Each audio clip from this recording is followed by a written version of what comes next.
quick deal. Yep. Stop Pulling it up now. Corner of 115th and Pulaski Road, and we'll do a quick evaluation of your vehicle, and you might leave. Also, as a heads up, we have about 3 minutes. Okay, that's perfect. That's what I need. Thank you so much. 7900 today. Of course. Okay, just let me know if you can hear Pastor Johnson. Chicago's We need to know if we can hear you. WCPT 820, where facts matter. Well, good morning. It is a good day to be alive. Good day to be here on the Santita Jackson Show. Yep. All right, cool. I can hear everyone. Okay, great. Like whatever, just get away from us. My daughter, however, she challenges me. I've been working on some of my routine, and she just hasn't been feeling it. Sunday mornings with Brandon Johnson at 9 on WCPT 820, Chicago's Progressive Talk. Chicago Heal. I believe in the vaccine. I'm just be honest here. I was not a believer in vaccines, but I went ahead and got the vaccine, the J&J, back in April because I was worried about the people around me. Yeah. I have no hesitancy about the vaccine. I mean, you know why? I've seen all these white people taking it. Tune in to Chicago Heal Sundays at 6 p.m. on WCPT.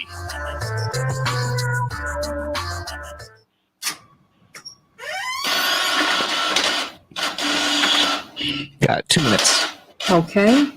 It's the Hellacious One, coming to you from the file room, basement, WCPT 820 in Chicago. Checking the file, the Sports Cubicle, the host, System, Sports Mercado, Project Manager, Devin Tingle, Marvelous One, Dan Marvel, and me, well, it doesn't matter what. You can check us out, the Sports Cubicle, Sunday night, 8 p.m. Central, WCPT 820.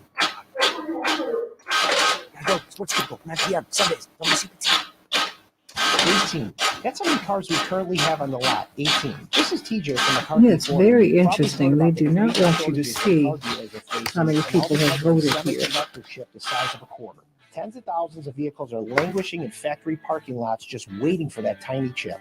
Just one more example of how COVID-19 has impacted our daily lives, even in a post-vaccine world. It seems that cars, trucks, SUVs aren't the only thing reliant on those chips. Laptops, notebooks, cell phones, everything we use every day relies on silicon-based semiconductor chips, and there's a backup never before seen. So what does this all mean for us? We need your used vehicles urgently. What does this mean for you? We're paying top dollar, and we're making... Got about a minute. Stop by our store at the corner of 115th and Pulaski Road, and we'll do a quick evaluation of your vehicle, and you might leave with a hefty check in your pocket. Please call 773-239-7900 today. McCarthy Ford wants your help. Hey, looking for a winning team on a winning station? You found it right here on WCPT 820 AM.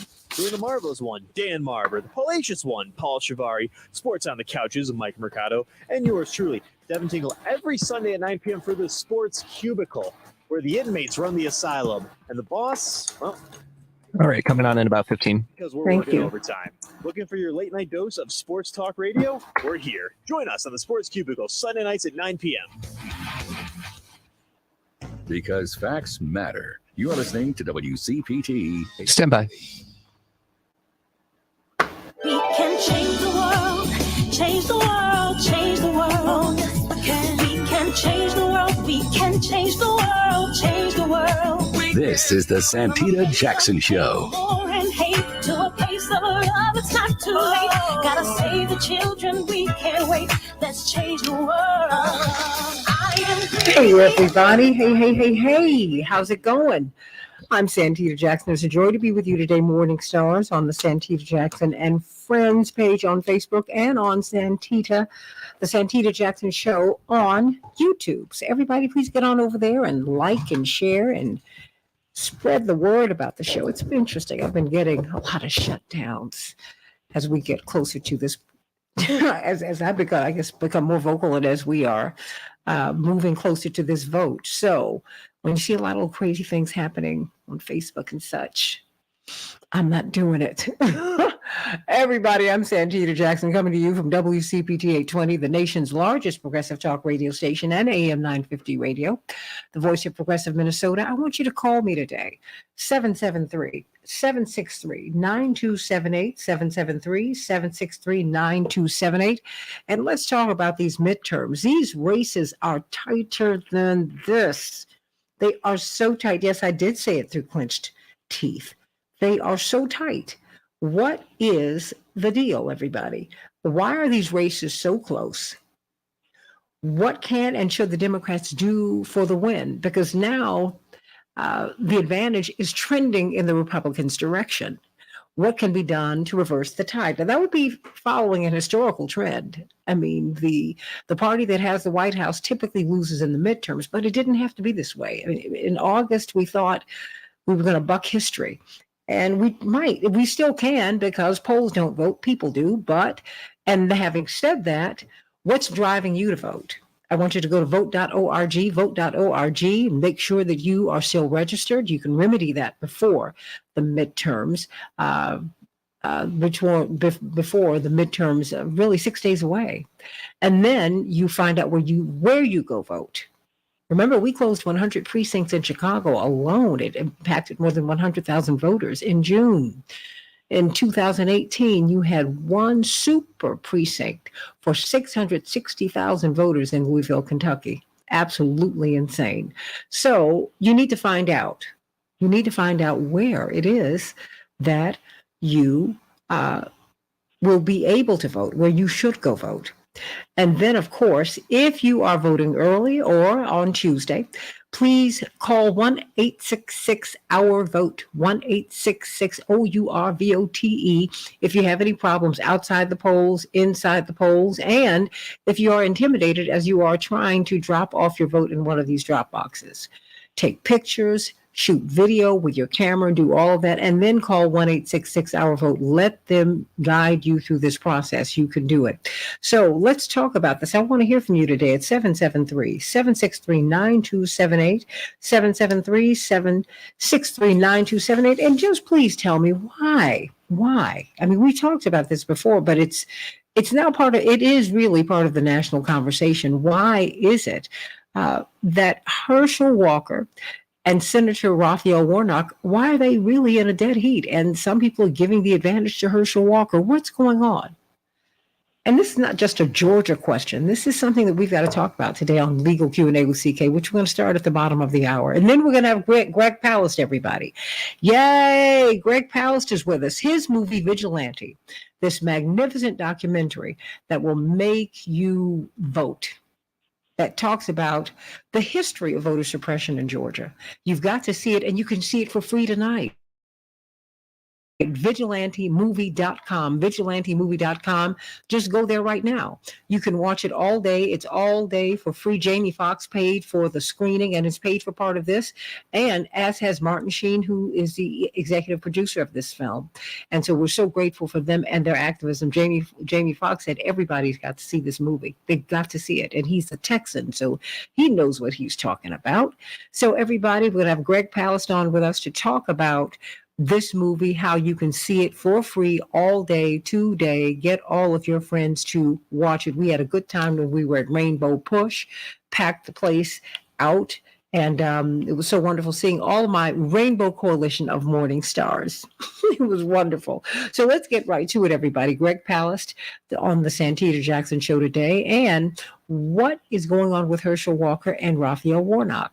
What's going on with Stacey Abrams and Brian Kemp, particularly this Walker-Warnock race? I mean, is this about politics? Because it's certainly not about qualifications. It's not. There's a lot more to this, and I want to know what your thoughts are. 773-763-9278 in Chicago. It's unseasonably warm. I don't know what else to say. I'll take it. 66 degrees will be our high. It will be sunny. In Minneapolis, St. Paul, get this. You guys, AM 950 radio, my family up there, 76 degrees, mostly sunny. Unseasonably warm. 3 weeks away from Thanksgiving. We don't roll like that in this part of the country, but, I'll take it. In Major League Baseball, the World Series, the Phillies are up 2-1. They'll be playing the Astros tonight. And last night, they did not disappoint for you Phillies fans. 7, the Phillies. They shut out the Astros. Astros, nothing. Well, the Astros can still come back. We will see. But if the historical trends are to be obeyed, the Phillies might take this one. We'll see, everybody. The NFL had a rare night off. In the NBA, the Bulls 108, the Nets 99, the Suns 116, the Timberwolves 107, and in the NHL, the New York Islanders 3, Chicago 1, the Wild 4, And the Canadians won, everybody. Call me, 773-763-9278. We're trying to get some of these phone lines just to keep them clear so we can hear from you today before we bring on the good news. Family members of the victims killed in the 2018 massacre at Marjorie Stoneman Douglas High School in Parkland, Florida, will address the shooter, the man who murdered their family members in court for a second day today. In an emotional hearing that began yesterday, several family members took to the stage over their statements directly to Nicholas Cruz, the now 24-year-old shooter who avoided the death penalty last month. Pfizer says it will seek an FDA approval this year for a vaccine to prevent respiratory syncytial virus, or RSV. The virus typically causes mild cold-like symptoms, but it can get serious. Everybody, we're going to ask Dr. Shanina Knighton about that. And in Ukraine, Ukraine's Air Force said it has no effective defense against the types of ballistic missiles that Iran is preparing to ship to Russia to use in its war with Ukraine. Well, they're using America's weapons, and so this is why you need peace, everybody. The Federal Reserve is expected to make history yet again today, approving a fourth straight interest rate hike of 0.75 percentage point. This comes after Democratic lawmakers sent a letter this week, to the Federal Reserve Chairman Jerome Powell, expressing concerns about the central bank's plan to raise rates at an alarming pace because people are going to lose jobs. That is the calculation. And those are some of the headlines. On the Santita Jackson Show. So let's get right to it. We have got some good news. I need good news and help me to get over this cough. Oh my gosh. Well, you know what happens. What are you going to do? How are you, Pastor Vicki Johnson, with that hour of power at your church, the St. Thomas Lutheran Church here in Chicago at 80th and Jeffrey, 1145, everybody, to 1245 every Sunday. Whether you are masked or unmasked, you are welcome. And so, what's the good news today? Well, good morning, Santita, and good morning to all of your morning stars and friends. There is good news. Do you remember back in the 20th century how the teachers knew we were at school? I don't know how they do it today, but back then they took what is called attendance. Remember? Yes. The teacher would call names in alphabetical order by the last name, and when your name was called, you would respond here or present. Mm-hmm. If your name was called and there was no response, you were marked absent. Many times in life, you may be here, but not present. What do I mean? I'm glad you asked. You can find yourself in a place, but your mind might be somewhere else. The OJs put it like this. You pulled it out of my head. Your body's here with me, but your mind is on the other side of town. Yes. You can miss out on what is happening right where you are because you are not present. Our minds, if not harnessed, will wander to pastures unknown. Not being present in the moment can cause you to miss out on so many things in life. The colorful autumn leaves, the glistening falling snow, which will be upon us in a few months. A fresh morning rain tapping on your window pane. A sun setting in the western laden sky. When you are not present, you might not hear what someone is really saying or when your attention is really needed. 2 Corinthians, the 6th chapter and the 2nd verse says, now is the acceptable time. Now is the time to be present in the moment. If you find it difficult, take a little time to go through a guided meditation to help you. Don't be marked absent. Pay attention. Be present. If you will do this, and I believe that you will, then to me, that's good news. Thank you for that. I needed that today. Be present. You know, what did Dr. Bloom say, or was it Alan Bloom? I don't remember if he was a doctor or not, but I did enjoy the book. Everything you needed to learn, you learned in kindergarten. And those are lessons that you learned there. You know, and I think we need to step back. You know, are you present or are you absent? Ooh, no, you just gave the sermon. I'm just picking it up. I'm listening to you because I'm present. Yes. Yes. We want to be present, and we certainly want to be present at the polls on Tuesday. Amen to that. You're going to have to join one of our political panels because, you know, I have known Pastor Vicki Johnson since I knew her as Vicki, one of the greatest singers I've ever known. And we grew up in the civil rights movement together. And the movement the segment that we grew up in was led by ministers. And I'd like you to come on and talk about that because, you know, it was Reverend Evans, it was Reverend Riddick, it was Aunt Lucille, a true woman of God. C.T. Vivian. Oh, yes. Reverend Calvin Morris, Reverend David Wallace, Reverend Frank Watkins. They were all ministers who wanted to minister in another way. And they said, no, this is what Jesus would do. When Dr. King pulled my father out of seminary, and my father was on a full scholarship at the University of Chicago, a semester away from his master's, which he eventually did get. He said, you know, I can teach you more about theology than you can learn in that seminary, because Dr. King saw something different as he got out here and saw what Jesus was up against. So I want us to talk about that, Pastor Johnson.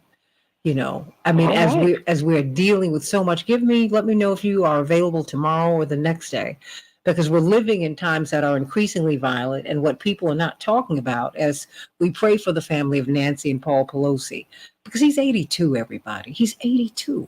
Yeah. This is an 82-year-old man. I would just stop it with all of the speculation and conjecture. This is an 82-year-old man who's a husband, a father, a grandfather, who has a cracked skull. Just stop it. My father's 81. I'd be heartbroken today. And so I pray for all of them. But you know what? The sad part is this is not you. And so when I see the commentators, we've never been here before. Oh, no, sweetheart. I've been living in this all my life. Yeah. Now you all gonna stop it? Nothing new. Nothing new. This is a continuation. Now it's hitting you because you wouldn't stop it when you were hitting me. So just stop. Stop. Girl, please. Please. We got to sit in U.S. was once one of the most wanted men in America because J. Edgar Hoover had a hit out on him. Who does that? Yes. So, you know, everybody, let's get to it. But I'm going to reach out to you later on today because I think we need to talk about that and why it's important that we be involved in this process, everybody. More than 20 million people, more than 23 million people have voted already. 53 million people will be voting by absentee ballot. This is a consequential race, and it is tighter than this. And no matter who wins, no matter which party gets 50% plus next Tuesday, whenever we find out the results, we're all going to have to come together. We're going to have to figure out a way to have coalition governments, everybody, because you cannot have an I win, you lose posture. That's not going to work. But I digress. I love you, Pastor Vicki Johnson. Let me ask Dr. Shanina Knighton, infection preventionist, brilliant registered nurse, about this RSV vaccine. And thank you for the picture of her great nephew who is doing beautifully. He is a gorgeous baby. He is gorgeous. My name for him is Precious. Precious angel. Oh gosh, I saw this picture. I said, now let me go on and grab him out. You know, you think you could grab figures out the television and hold him yourself, but he is so precious. What about this RSV vaccine? Because they say RSV is mild, it can get serious, and they're saying that it can help help our children in particular. But my question for you in these last 4 minutes that we have here is, does a vaccine help you once you have it, or does it help you before you get it? So, to my understanding, it's supposed to help before you get it. Okay. So what would you recommend? Because before you it's get it. okay. I'm not asking you whether people should take it or not take it. I guess, on your lane would be how we can not get RSV in the first place. Okay, right, exactly. That's my lane. Because I think the one thing that we need to be skeptical about or understand is that the RSV vaccine has not been approved. Mm-hmm. It is a candidate that is in the media now as being Pfizer produced. It is a candidate that's in the media now that is showing promising results according to Pfizer. Okay. So how do you, with our children now back in school, everything is, so-called back to normal, whatever that means. And adults can get this too. I know you keep talking about hand washing, but that is a big, big thing. I was at a hospital yesterday visiting someone, and I was constantly washing my hands, constantly. And not using the hand sanitizer. I'm like, there is soap and water in this room. Let me do that. If you have an option of using soap and water and a hand sanitizer, which is superior? Or are they both the same? I don't look at the superior or inferior thing. Technique always still prevails, meaning that you can apply soap and water or you can apply hand sanitizer. And if you're not rubbing your hands with friction and covering all surfaces of your hands, then you essentially still are at risk of contamination if you're not doing it correctly. Okay. The other piece is alcohol kills a wide array of germs.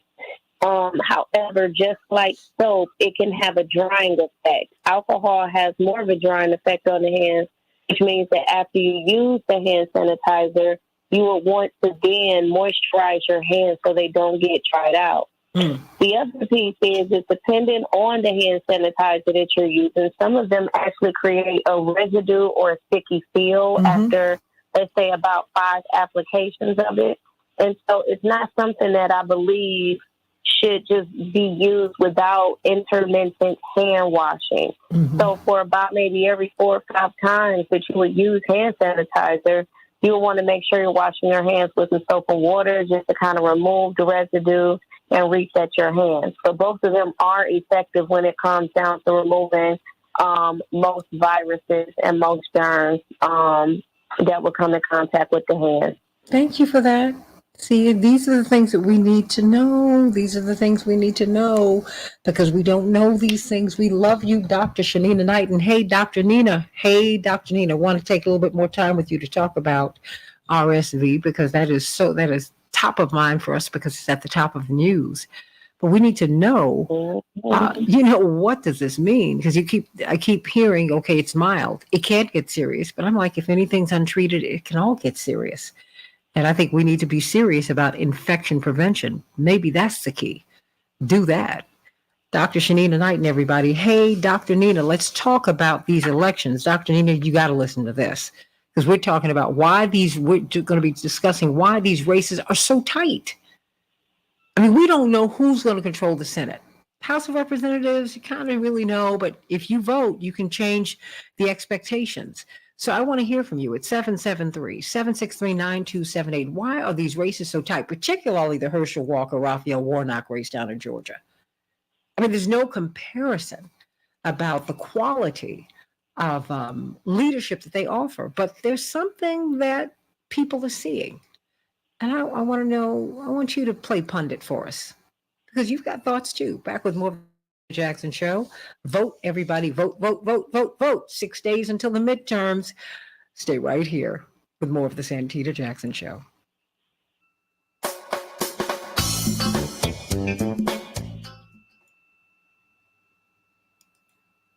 Dr. Knighton. Good morning. How you doing? I'm doing pretty good. How are you? Oh, whoo, girl, honey, I am doing well. God is good, you know. That's all I'm going to. Always a good thing. I'm just going to leave it right there. Because I was talking to my father yesterday, and I said, Dad, you know, when I look at our lives, it's nothing but grace. And he said, amen to that. Because we were just talking about, we were having a really good talk about, you know, how people can mistreat you. That I was talking about that. And he said, well, because I was talking about some people who had called him and they have been so unkind down through the years. He said, he said, he said, I've always told you, stop paying attention to that. He said, because at the end of the day, he said, look at God. God has given us the grace and space to survive them all. He said, you know. That's true, but I think it's a cancer thing, Santita. Mm-hmm. Hi, Miss Jackson. Just a heads up. So I have everyone ready for the next segment. Okay, who is everyone? Who do we have? Attorney Patillo, Attorney CK, Attorney Aaron Connolly, and Shapiro Wells. Okay, fantastic. Thank you. Of course. Okay, no, what were you saying, Shanina? Well, first of all, let me say hello to everyone because I want to make sure I can hear them and they can hear me. CK? CK? Yes, good morning, Santita. Hey, Robert. Good morning. Okay, just checking. I have to make sure. Aaron? Buongiorno, everyone. Oh, where are you? I am in Chicago, but I'm thinking about Italy. I was going to say, well, where are you? We have to check. Now, girl, you know, we have to check on Erin. We don't know what she's going to do. Erin had this big meeting, CK, the night that we had Vigilante at Push. So I'm like, okay, Erin can't be here. And she was like, I'm so sad I can't be here. I look up and this girl's sitting on the front row. I said, wait. What happened here? Gotta watch this girl. I said, buongiorno. Where are you? I just want to know. I don't know what she's doing. And we want to know because in case we can join you in Buongiorno land, you know, we want to be there. Yes. Now that's an idea, CK. That is an idea. No. Make it a plan. It needs to be a plan. Yes. Oh, I tell you, I'm overdue. I'm overdue. Now you know what that would be. Now that would be a plan. It would be great to go away, y'all. That would be so much fun. Mm-hmm. We have one requirement. Back in 60 seconds. Conference, business meeting by travel. There's got to be a spa. Now everything else is fungible, but the spa is not fungible. But you know what? They have so many great spas over in Italy. Girl, come on, let's go. I'm so serious right now. Ooh. I'm serious too. Get a house over there. I tell you, the stress of just watching what's happening in this country. That's very stressful. You talk about stress. People are saying, "Oh, I'm feeling so stressed." You're feeling stressed because you're turning on the TV and watching the news. Mm-hmm. And I'm talking to people. How about that? On social media, you're talking to people. You're watching what's happening in the world. That's stressful for many people. And, you know, there are a lot of people that just watch the news all day long. Oh. And I had to stop. I used to have... Stand by. We're coming back. Oh, stand by. Hold on 1 second. Stand by. That was mother stress. Yesterday it stressed me out. Excuse me. This is the Santita Jackson Show. To a place of love, it's not too late. Gotta save the children, we can't wait. Let's change the world. Hey everybody, welcome back to the Santita Jackson Show. I want to hear from you. What do you think about the midterms? Why are these races so tight?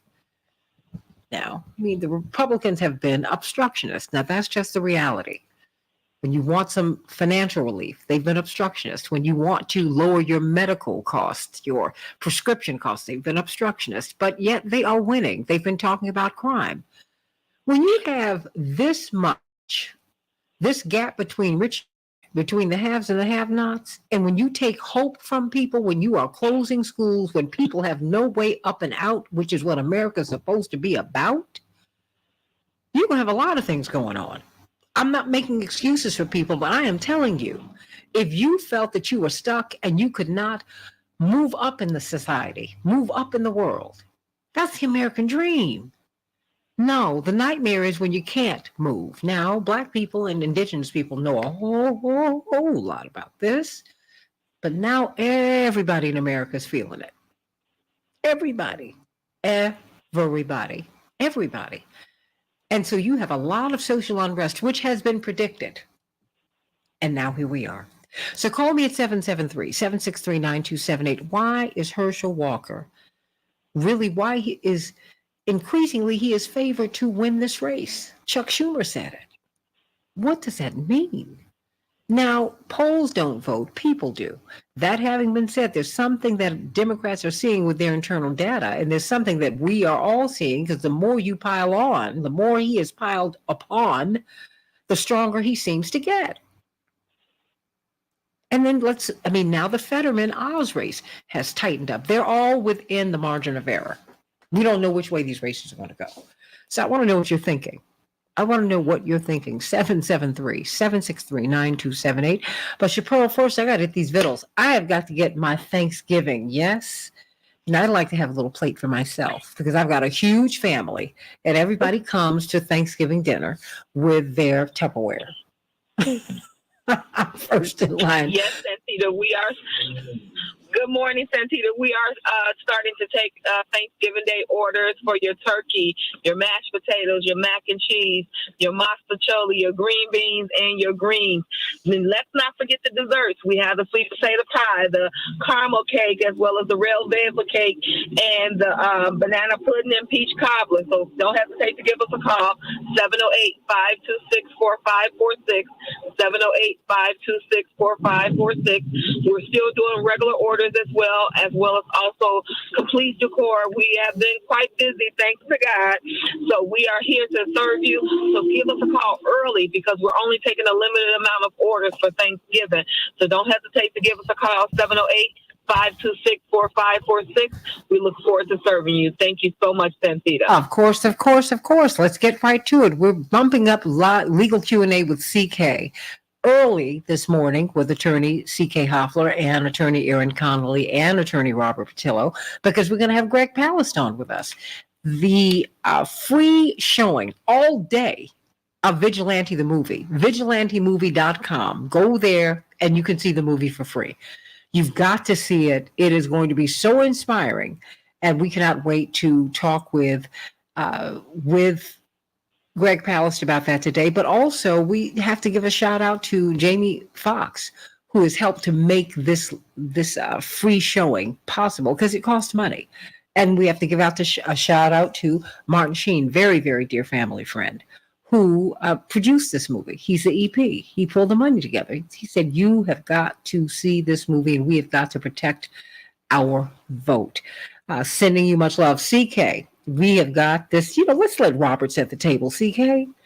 I mean, Aaron's trying to go to Italy on us. She's going to leave. I love when Aaron started off at and the way she said it, I said, she's in Italy. I said, she's in Italy today. What? She's like, everybody can, and we can always be there in our minds. It's our state of mind that counts. It's not where you actually are. It's the state of mind. Well, you know what? But CK, before we begin, can we go to Rick from Florida? Because there's a tight race down there. But we're not seeing the Democrats jump in with Sherry Beasley and Val Demings. So the way I really wish that they would. Charles Booker, which is amazing. Right. Beto O'Rourke, Fetterman. Yeah. There's some people who need a real lift. Right. The race in Florida is close with Val Demings. It's closer than in Atlanta. In Georgia. And she is a dream candidate. This is a former police chief of Orlando, Florida. What else could you want? What?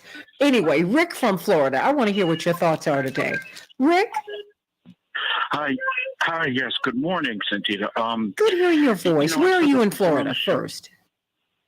I am in Clearwater, Florida. I am a Chicago transplant. I couldn't take the cold anymore.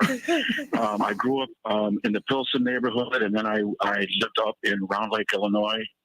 And I've been down here for a while, since 1994 now, and it's horrifying if you can see things from the South point of view. Well, talk to me, because you're from here. What do you see? Well, first off, I see we here in Florida anyway, we have a lot of malcontents down here that I don't understand. There's just a seething hatred just all the way around, and these public relations firms and these Republicans have tapped into it. And people are voting because of fear of Hillary Clinton. They literally just still are bringing up Hillary Clinton, who has nothing to do with anything. Wait. Today, They're bringing up Hillary Clinton? Yes. There's still, when I debate people, they're still talking about Hillary Clinton. They're talking about how they've seen busloads. This was last summer. Busloads of illegal Mexicans are on their way. Well, where are they? I don't know, but they're on their way. Well, you got a picture? No. Where did you see it? And we all know where. So, and they're right-leaning. They're just, that's just a big thing. I really can't even repeat some of the things that they say, but it's your typical racist N-word, Mexicans dealing, everything that they hear on the radio, they just believe. And I believe that, in my opinion, these politicians and these public relations firms are targeting the same people that fall victim to smoking cigarettes, and then they go for a certain brand. These are the same people that fall victim to telemarketers and fall for those scams, and they just believe it. And the good news is that, and everybody in Chicago, just take heart. We are still the majority, but we're led to believe that we're not. Hillary Clinton won the popular vote. Yes, she Al Gore won the popular vote. Yes, he did. Republicans are getting, it's a half truth that Republicans are winning elections. But remember, there's a lot of gerrymandering. Rachel Maddow did a piece on this, how Democrats and liberals have to win as much as 60, 70, 80% of the vote before they can win. That's another big problem. These Republicans really just have to cheat to win. They have to rig the system. So we need to take heart. The second thing I would say is, in my opinion, we need to stop debating with Republicans. We're now dealing with the bottom of the barrel. We need to go to our friends that are like-minded and make sure that everybody votes and we shore things up, and we need to start marching. And we need to have a big game plan. And I've said this before on your show. One of the things that's systemic as a problem in this country is we need to start breaking up these big corporations. They're behind all this. They're behind the money that goes to these PR firms. They're the ones that are the parasites on society. They cry for tax breaks. They create pollution. They benefit from every social ill that you can think of. I dare you to find a social ill that a corporation does not benefit from in one way, indirectly or another.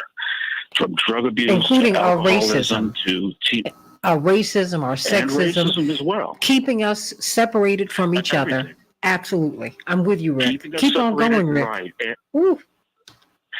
Exactly. So let's talk more about how like we did back when I was a teenager, and we broke up Ma Bell. We don't see any of this anymore. And why? It's because they've also bought our politicians now. To an extent, Democrats as well as the Republicans, except the Democrats are trying to help us, more like AOC. So we need to start talking about that more and coming up with a game plan with breaking up these corporations, getting money out of politics, and just we subsidize so that they don't have to campaign for money. I heard Andy Rooney came up with this idea back on 60 Minutes when he was alive, how we need to use our tax dollars to help put out the message. Once a candidate goes negative, he loses the rest of his funding. Talk about yourself, talk about your platform, talk about your record, and let's keep it there. And those are two big matzo balls we have to work on, and I'll leave it at that. But like I said, let's stop talking to these, trying to debate Republicans. It's like debating with a farm animal. You know, no offense to farm animals, but the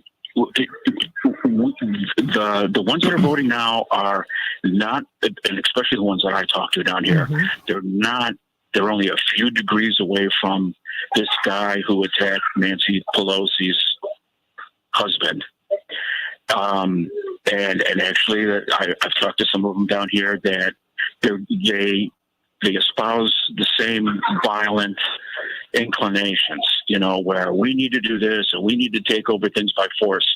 They're just malcontents. So let's leave them alone. We're not going to convince them, and shore each other up.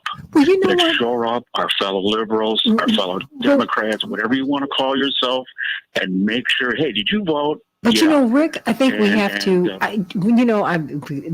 to chalk it up to being a PK, a preacher's kid, and just coming out of the church. I can't give up on anyone. I hear you.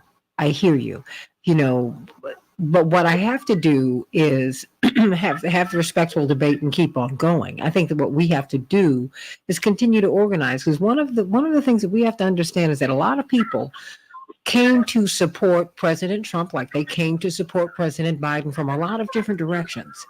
Everybody who's a Republican, everyone who embraces President Trump, people have their own reasons. Attaching yourself to a candidate is like a Rorschach test. You pull what you need from them. Some people just liked President Trump's swag. They thought he was going to go to Washington and be an anti-establishmentarian, but that did not happen. You know, so I think the problem with that is it's like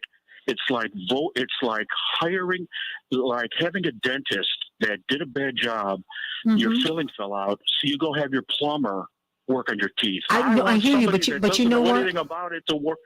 But we've done that with Democrats too. It's hard to debate with people like that. You're right, but I think what we've got to do is dig down on all candidates from all parties to find out who the corporatists are. I agree. To find who is the corporatist. I agree. Who's going to drive the corporate agenda and who's going to drive mine? And then I think we have to I think that starts with get engaged. Let's start with regulating them. Absolutely, but you know, we Let's also start with regulating our politicians like we relegate any other product, right? And say, listen, and these corporations, where is your money Rick, coming from? We want to know.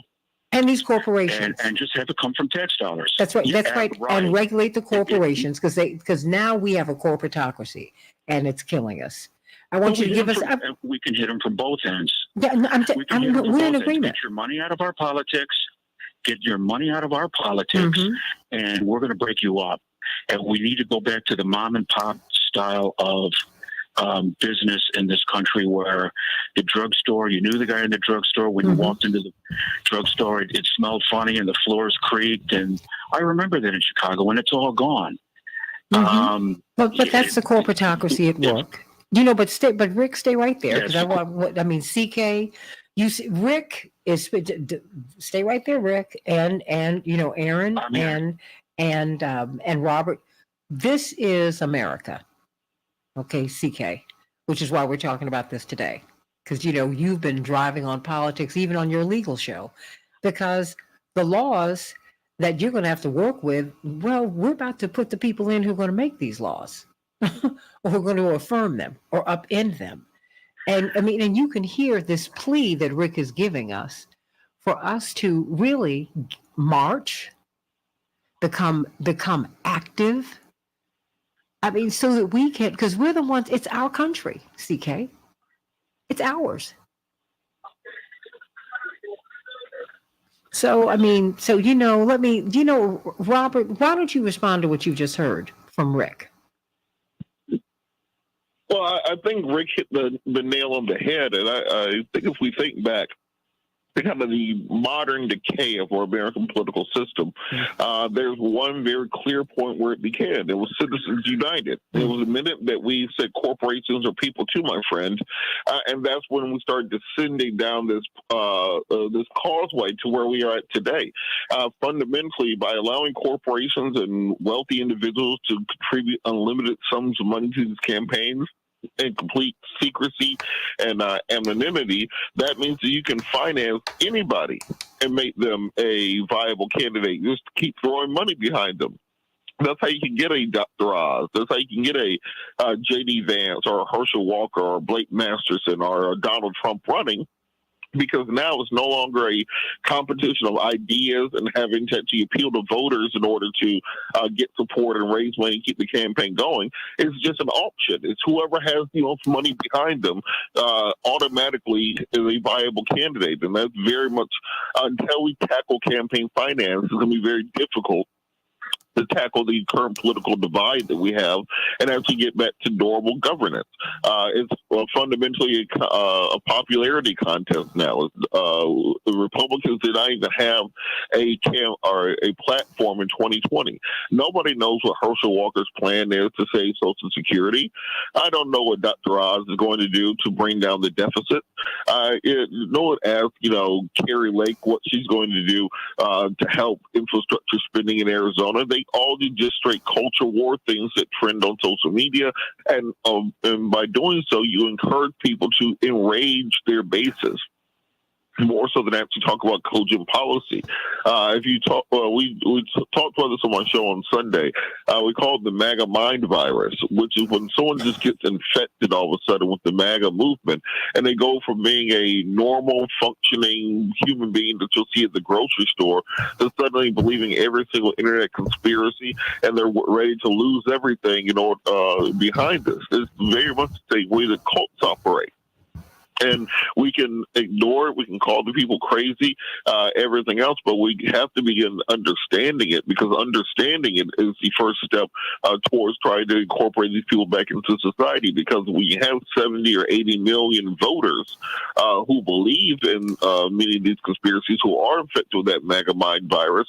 Well, then that means you probably have 100 million people out there plus who may not be voting, but who are still on that side of the fence.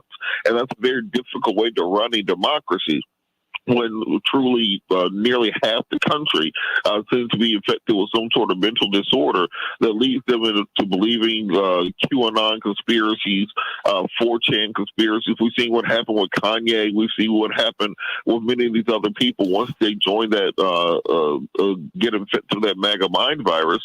And until we start talking to them, bridging these gaps between the parties, finding out what motivates them, and then also legislatively working to pull the money back out of politics, that's going to be the only way that we get back to normal politics as we've seen them in America, that can actually start addressing the problems of our time and addressing the problems of the working class and the middle class in this country. We don't talk about tort reform. We don't talk about balanced budgets. We don't talk about many of the things that normal governments operate on. It's all conspiracies all the time, because that's what drives and enrages the base, and that's what drives the money. That's really what fuels our politics. Until we can fix that, it's going to be very difficult to bring the country back together. And Rick, Aaron saw this in real time with Kirsten Sinema. I mean, what happened to her, Aaron? Because Carrie Lake, maybe it's Arizona. I don't know. God, man. Wait. Because Carrie Lake has gone from Obama to Trump, but then people also toggled Trump and Bernie. I mean, I see people looking for someone who's going to fight, because still the most popular elected official in the United States is Bernie Sanders. But, the Democratic establishment won't let him break on through, right? So, I mean... Right. Well, people are desperate. That's a great point. Fears, right? There is such great fear. And when I'm talking to one of those folks, and I have, unfortunately, some of them in my family that have taken a turn over to the other side. And the reason, when I dig down to them, look them in the eye, and say, really, what are we afraid of here? What are you afraid of? You're a person of faith. These are not things that you would do. Or you're a person of moral character. This is not someone you would have supported. What has changed in your heart? What are you so afraid of? What do you think they're going to do for you that's worth this trade-off for, frankly, part of your soul, right? These are folks that wouldn't have stood for a figure like Donald Trump, who has admittedly done horrible things in business and in his personal life, for example, and has tried to steal an election. People that would have stood against the events of January 6th and defended our country with their life, but are now saying, oh, it's not a big deal. It's this fear. And what we've been able to see since 2010, January of 2010, when Citizens United was enacted by our Supreme Court that has such a keen eye that they don't think that millionaires and billionaires are going to manipulate our system simply because there's disclosures, right? They thought that the disclosure portion approved in Citizens United would be enough for the public to be able to discern where that message is coming from, and that it wouldn't be enough money to flood out everything else. They were really, really wrong. They're wrong about a lot of things. And what we see now is a complete inability to distinguish where this message is coming from. It's oftentimes a couple of billionaires who put a ton of money, and that's what we're seeing in Georgia right now, period. We're up against too much money. There isn't enough of a counterbalance to fight that unless we have a strong ground game from the beginning. And what we see now the Democratic Party doing is putting in more money into digital ads and fundraising. And I'm sure all of you get these emails from the amazing Senate candidates that are up against these deadlines. But that should have been happening months and months and months ago. And it shouldn't have just been about the money. It should have been earlier, right? So we can look back, and I'm sure we will do that when this election is over. But the reality is what these folks are doing with this money is using it to, and the caller articulated this beautifully, right? They're putting us into fight or flight with this money. They're creating chaos. A brain can't make good decisions when it's terrified, when so much is coming at this brain that it can't distinguish what is true and what is false.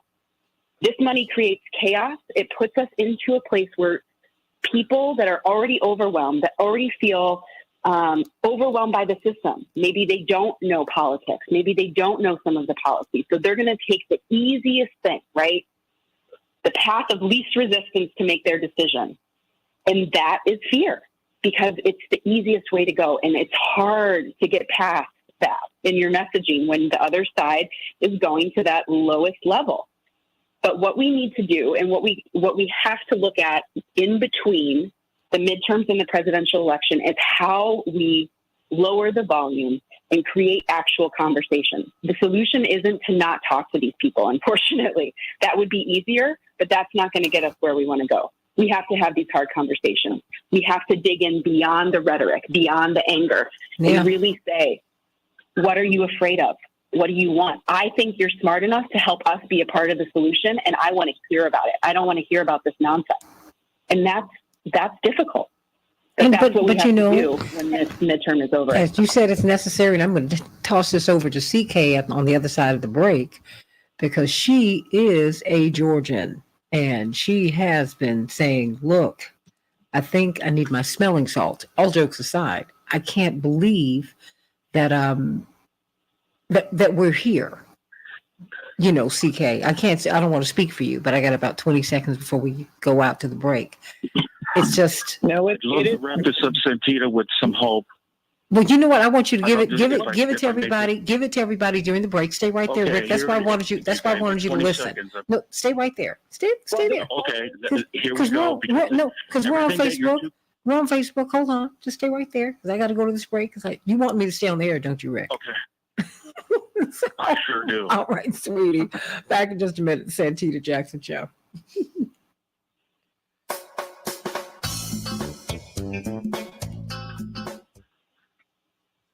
Rick? Mm-hmm. Sweetie, go for it. Yes. Okay. Here's some hope to my fellow Chicagoans and my brothers and sisters all across the country. everybody talks about how, well, my vote doesn't mean anything. But what if we can turn that part around? If we had 100% of people, it's only at 50% now of people that vote, as what I've heard and read. What if we just dramatically raise that number up, and then the people in power would have to pay attention to us, and they would eventually, hopefully, come to realize that they wouldn't need to spend millions of tax dollars to advertise. The votes are already there. Just do what we want. Now, how do we achieve this goal? The first thing I would tell people, I realize how hard it is to debate people. I don't mind doing it. I love doing it. But a lot of people can't. A lot of people don't like to march. So where can you start? Vote by mail. Down here in Florida, I made a call. I was already registered. I made sure my ballot was coming to my house. I opened the envelope, filled it out, threw it back in. You don't need it's so easy just to do the voting. That's where everybody can start. The second thing that would be so easy to do is don't go to these malcontents that are just going to scream at you as soon as you mention something logical. Go to your friends, sit down, have a cup of coffee with them. And this is a lot easier to go to them and say, have you voted? No, I haven't. Well, this is why I'm voting. You agree with me, and shore them up. Shore up the sympathetic friends that you have, as opposed to thinking, I have to go debate somebody that's got 12 rifles at home and NRA, and I want tax cuts for $1 million. You're not going to convince them. This is we operate as a republic. We do have a voting system, but we have to also realize there are some people we're not going to touch. Let's just leave them be. Let's leave them be, and let's go for the, as your one guest said, go not for what's hard, but let's go for what's easier, a easier bite to chew on, which would be, let's go to our friends. And just we in my opinion, we need to stop trying to convince any more Republicans. This is the base, bottom core that are only worried about putting down Mexicans, putting down black people, or the billionaires at the top that are worried about another yacht for next year. That's all they've got. That's their base. We're not going to change that. We need to march forward without them. They're always going to be with us until the end. So let's work on the people that we can cultivate a sympathetic ear with. Well, look, I'm with you. Well, the thing is, you go for you inspire your people anyway. But I'm saying there's some people you're going to catch because people are just searching right now. There's a growing segment of Americans who are independent, CK and Aaron and Robert. People are looking for some answers, Rick. And I think that what we have to do is be patient. So, and some people are so angry they're blinded by that. I'm sorry. Here's what I'd like to see you do, Cynthia. My request. You're gonna give me a job. Okay. For the show. I'll take it. Well, I mean that respectfully. I'm having fun with you. Go on, sweetie. Not just your show. I've said this on Tom Hartman's show, and I would like to hear you put together more shows on the history of how we broke up Mabel. Okay. How we can, because you've got a lot of power. Let's hear some stories on how we can go about getting two things: money out of politics and breaking up these big corporations. Because, if you think about it, let's say we didn't have all these big corporations, they just went to dust tomorrow. We would have universal health care right off the bat. We would have solar power on every rooftop. We would have everybody. We would be able to combat diseases a lot better.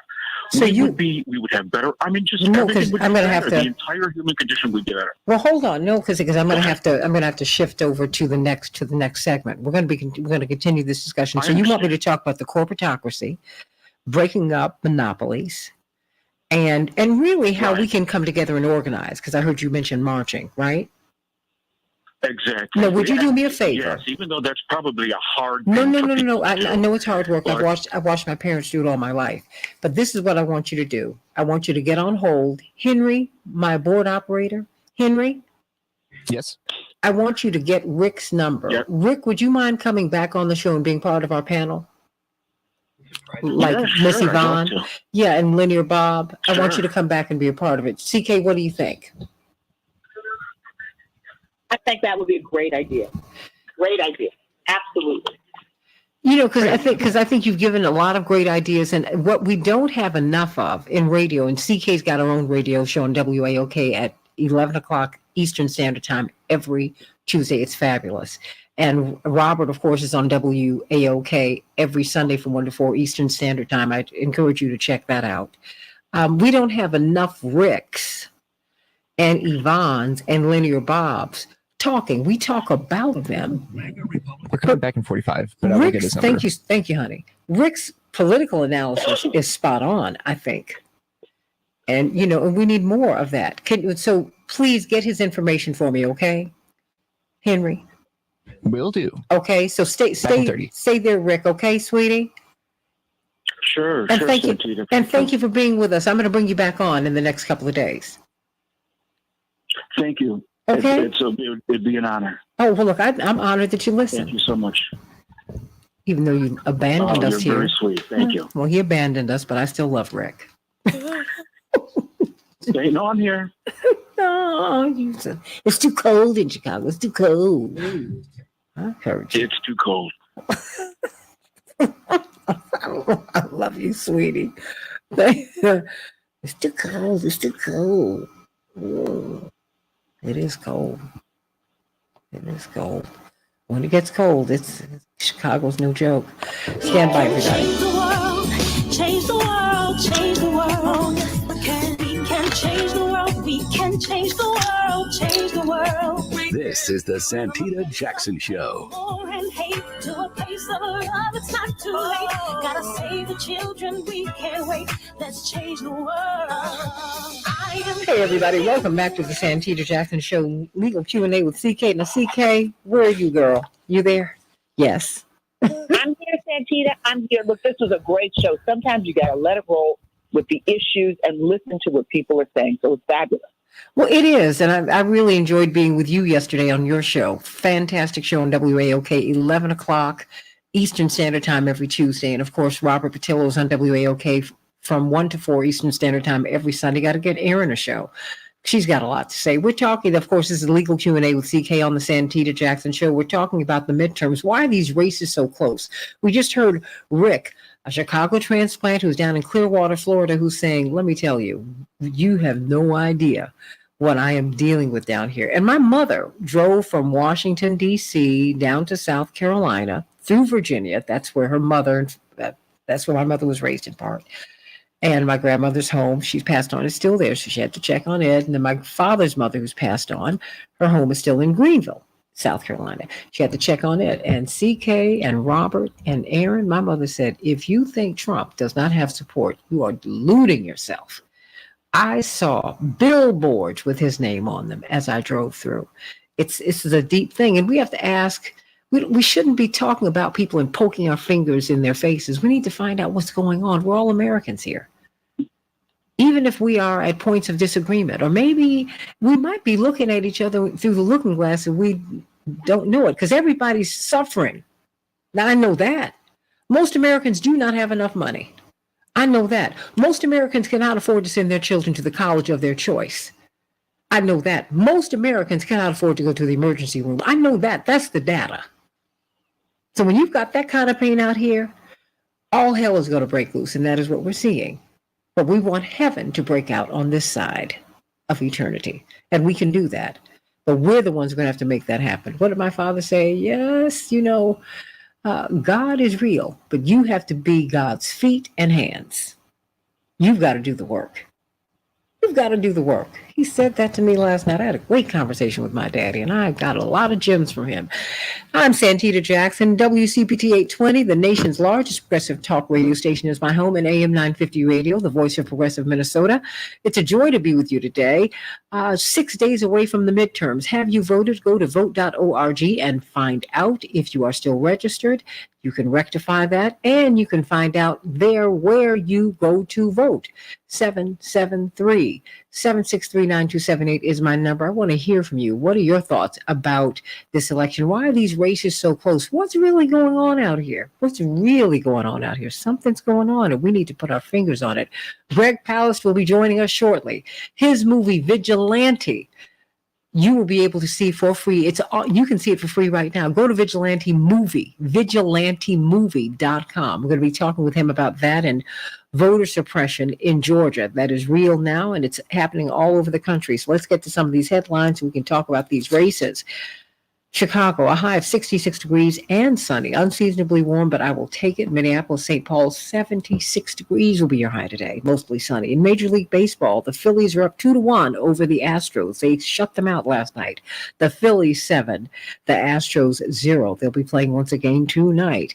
The NFL had a rare night off, and in the NBA, the Bulls 108, the Nets 99, the Suns 116, the Timberwolves 107, and in the NHL, the New York Islanders 3, Chicago 1, the Wild 4, and the Canadiens 1, everybody. Call me, text me at 773-763-9278. More than 23 million Americans have already voted. Have you? Will you? Hope that you will get out there and vote, everybody. In the meantime, family members of the victims killed in the 2016 massacre at Marjorie Stoneman Douglas High School in Parkland, Florida, were able to address the man who killed their loved one, Nicholas Cruz, and they will have a second day of those testimonies today. Pfizer says it will seek FDA approval for the RSV vaccine. What do you think about that, everybody? The virus typically causes mild, cold-like symptoms, but it can cause serious illness, particularly in older adults and infants. Pfizer's vaccine candidate is administered to pregnant women who then make antibodies that can protect the baby after birth. And those are just some of the headlines on the Santita Jackson Show. You know, in this time of economic tumult, as we're watching the Fed hike their rates, which is going to move more and more people into unemployment, there's got to be a way for you to keep your head above water. And I think Team Hochberg can help you. They want to help you. Do you need a mortgage? Do you want to buy a home? Do you have a plan to buy a home? Do you say, well, I don't have good credit. I've had a bankruptcy. There's nothing I can do. Are you using your debit card? Well, you really shouldn't use your debit card. That's not a financial product that is good. You need to have a credit card. You say, my credit's not good. Well, talk to Team Hochberg so they can come up with a plan to help you to restore your credit, to establish your credit, to come out of bankruptcy, to decide whether you should go into bankruptcy. They can do it all, everybody. They've seen it all. If you just call them at 855-56-DAVID, 855-56-DAVID, or go to 56david.com, you could get a free consultation from them. And then they can work with your credit card companies if you have high credit card debt. Like they did with Tom and Sonia, who were struggling to pay their mortgage. They had 17 credit cards, $100,000 worth of debt on those credit cards. It could happen, everybody. 17 credit cards, divide that up. That's a little bit, almost $6,000 a credit card. That could happen. That could happen to anybody while we're struggling out here trying to make it from day to day, while you're buying your groceries on your credit, and you might even be putting your mortgage on a credit card. I don't know.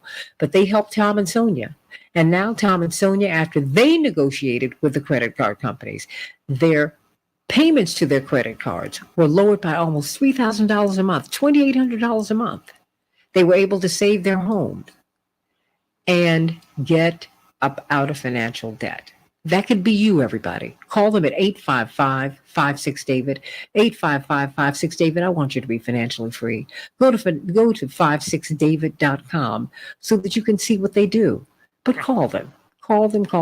And do not be embarrassed. Do not be ashamed. Everybody has a day where things are tough. But you know what? The help is on the way. Call Team Hochberg today. All right, everybody. CK, you have heard Rick. You have heard Robert. You have heard poor Aaron out there with Kirsten Sinema. I mean, because this Senator Sinema did a 180 on all the people who supported her. But there's precedent for this. Attorney Aaron Connolly, Dick Shelby of Alabama, after we got him elected to the Senate in '86, he then promptly became a Republican. So what are you going to do?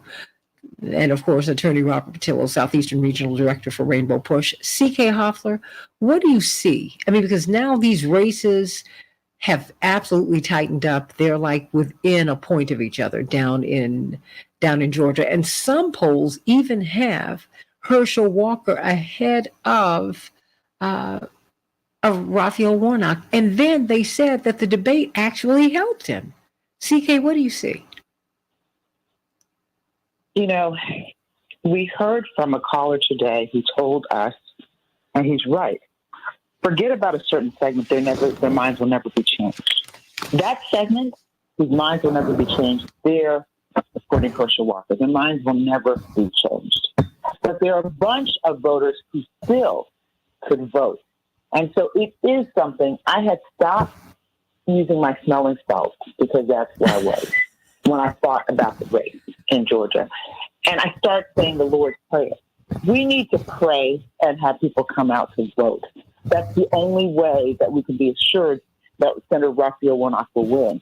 We can never underestimate the power of football. It's a religion. That's football and basketball. Those are the only sports where you see people put aside momentarily, for a game, momentarily, their feelings of animus and hatred. All of those people, January 6th, if they're sports officials, if they're sports lovers, they could sit side by side and cheer on the best of the African-American players without an issue, because it's a religion that supersedes everything else. And that sense, that spirit has been ignited with Herschel Walker, in addition to all of the millions and millions of dollars poured in by the Republican Party to make sure that he wins. So all the other stuff, qualifications, subject verb agreement, bad act, wife abuser, someone who doesn't take care of kids, things that are fun that people typically would say, well, this is critical. We wouldn't want somebody representing us in the Senate who does that or any place. Wait a minute, a black man at that. And a black man out the window too, because you got to remember, people think of him running down that field on a football court. Are you serious? Oh, wait a minute, CK, are you serious? I'm serious, and it's crazy, and that's why I started to say the Lord's Prayer as opposed to smelling salt. So that's in my impression why it's so close. But Senator Warnock can still win because there are a bunch of young folks and middle-aged folks who haven't voted yet. Many people are waiting till Election Day because it doesn't work for them to do early voting. Early voting is closing. But the fact that there are record numbers of people who have voted speaks well, I think, for Senator Warnock. I don't believe what the polls say. That's another tool of manipulation. And we've seen, we see every election, the polls are projecting this and something else is happening. Now, I do take note when Senator Chuck Schumer says, well, oh my goodness, we may be going south in Georgia. Don't know what he meant by that. But wait. You know what? We need but hold to on. dump some money. Hold that thought. Because, people slept on Harold Washington. They slept on Reverend when he ran. Because they were not polling Harold Washington supporters. They were not polling. And then, when people call you with these polls, CK, as you well know, the way they frame the question, sometimes your candidate is not even part of the discussion, CK. If Raphael Warnock loses, will you accept Herschel Walker? That could be the poll question, CK. Right. And also, I personally don't participate a lot in the polls because I don't know. I don't necessarily always trust the sources. So people like me, who would be someone good to poll, I personally don't do the polls. So a lot of people personally don't do the polls because they don't want to. Yeah, that takes time. You don't want to take the time. You don't want to you just want to vote. And so I don't trust the polls. I've seen polls be manipulated. You can manipulate anything like polls, and there are people who are well equipped to do that. But one thing that we need to understand is the race is tight. Polls, no polls, some polls.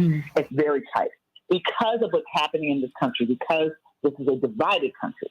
So when you put all that together, yes, Herschel Walker could win. Will he win? I think that Raphael Warnock will pull it out because at the end of the day, some people will just say, I just can't do it. I just can't do it. I understand we want to take it.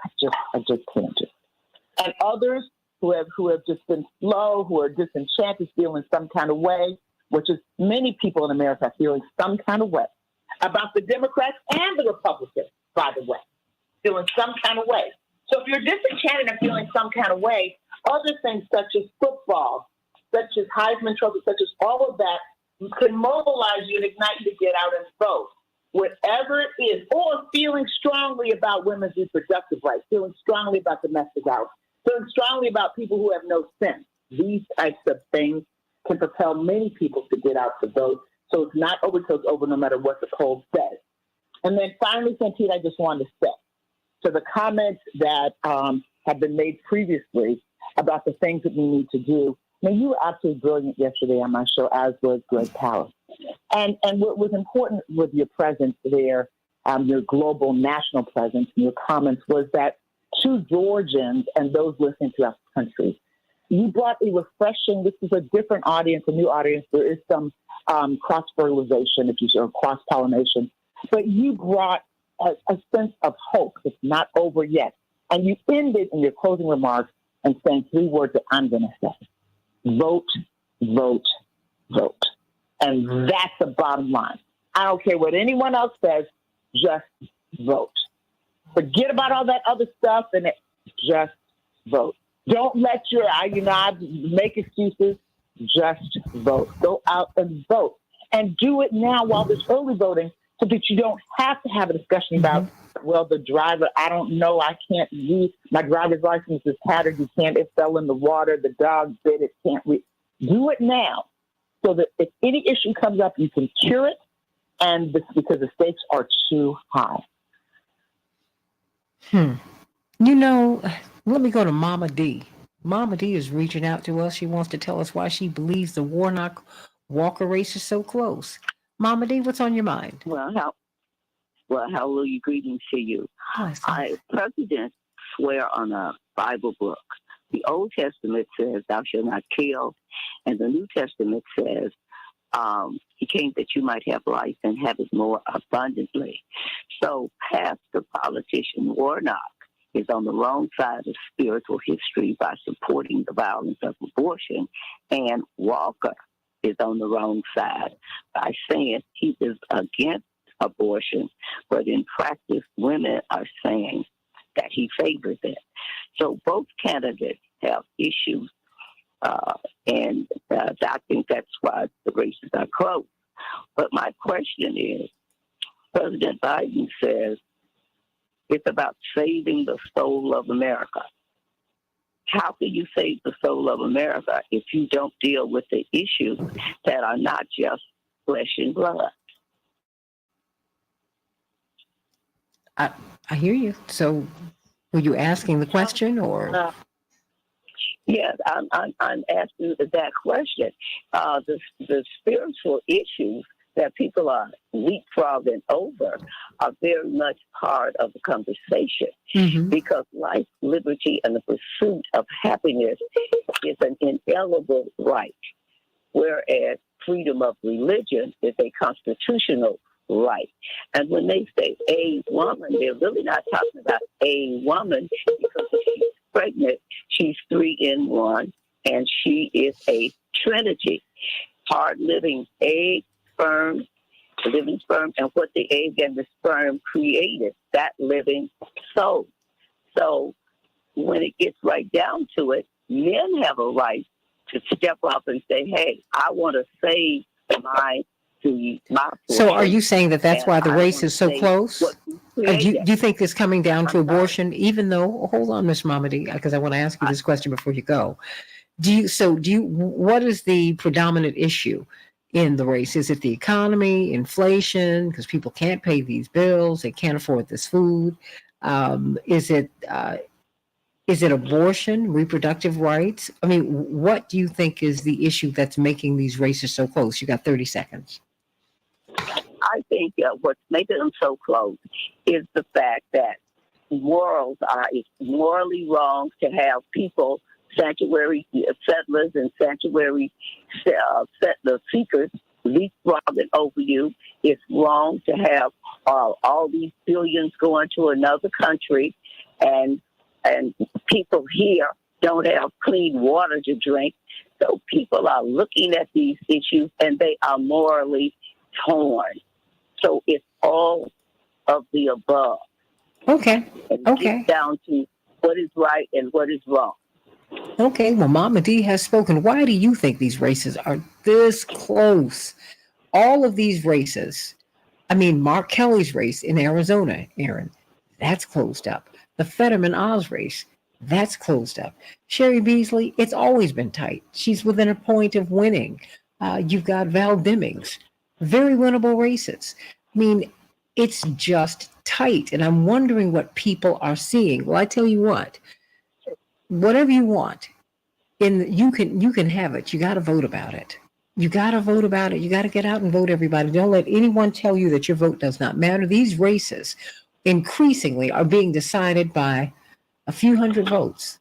A vote here, a vote there. What Robert Patello, you said Reverend Jackson talks about, you don't have wholesale grabbing of votes. You skim votes.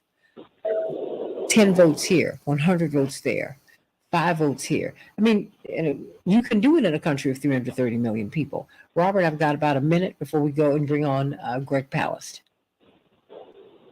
Well, I think to Mama D's point, it's crucial that we start having policy debates and policy conversations in this country again, because if we don't do so, then it leaves us open to demagoguery. It leaves us open to the type of politics that we see currently, where you can have somebody like Herschel Walker who criticizes Raphael Warnock on abortion, but says absolutely nothing about what he would do about the infant mortality rate, about maternal mortality rate, what he would do about a child tax credit, or making sure that we have health care or prenatal care or an educational system that is actually operational. It's more so vague concepts of do you raise your hand to support A or B versus what people will actually do in order to actuate those policies. So right now, because of, as we've been talking about, the campaign finance laws that we have of Citizens United, they can simply advertise these candidates the same way they advertise a Whopper or a Big Mac. That if they saturate it enough, they know that the next time you're driving down the street and you see a McDonald's sign, you're not going to be thinking about that whether that burger is good or not. You're going to be thinking about the commercial they've been pumping into your head for the last 100 miles on the road trip. And this is what they're depending on. We have to start looking at our politics seriously and professionally and ask the question, if another hurricane comes and hits South Georgia, and there are billions of dollars of damage in Florida, Georgia, and South Carolina, do you trust Herschel Walker as the senator to be able to lobby the federal government to get the types of resources needed to fix your state when other states are doing the same? That is something that senators do. You have to ask the question that we are declaring war against it. I have my exactly. Oh my goodness! Oh my goodness! Palpitations, Robert. I can't even breathe. Oh my goodness! And I think Erin has gone to Italy. I think she's left us. No, I think. Not yet. Just what Robert said. In a crisis, when your back is up against the wall, do you expect Herschel Walker to be able to say anything that makes sense? Yes. That can help Yes. you. Yes. Can help your family survive. Yes. Survive. Yes. Yes. I'm going back on mute. No. Because we're about to bring up Greg Palast. I got 30 seconds for you, CK. Vigilante, the Vigilante movie. He is going to be talking about that and all of us have seen it. All of us have seen it. CK, now I've got 20 seconds. What are you expecting to hear from Greg Palast? Greg Palast is going to tell you why it's important to vote, and why we should really be concerned about what's happening in Georgia, how Brian Kemp's family masterminded a lot of the bringing slaves into Georgia, and how some of that perspective is permeated through these elections. But he's going to tell you why everyone needs to watch Vigilante. That's a Georgia issue, but it's not a Georgia issue. It's something that every single U.S. citizen should watch, and then look at your community. Look at what's happening in your home. All right now, Aaron, we'll be right back with Greg Palast, vigilantemovie.com, vigilantemovie.com. You can see it for free right now. Back in just a minute.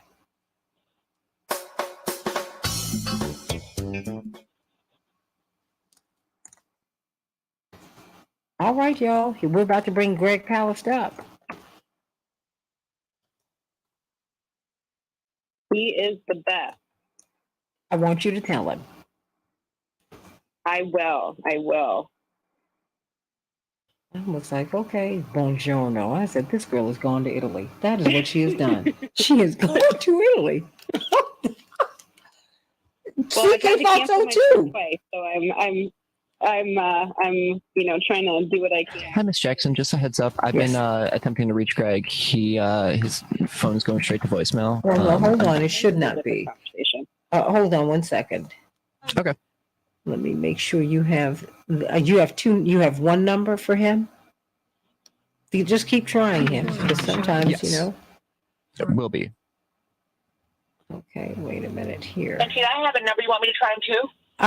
You know what? Because you all might collide. Because I've got several of these. Just tell him. You know what? Reach him right now and tell him we're trying to pull him on. Okay. Okay. That's what I was going to do. Okay. Yeah. Let him know. But I'm going to give you this number again because this is the number that we're using. I'll give you two numbers for him. Okay. Okay, Henry. It's going to voicemail, but I'm sending. Yes. So sorry. Okay. Okay. I'm sending this to you. Let me let him know. Calling now.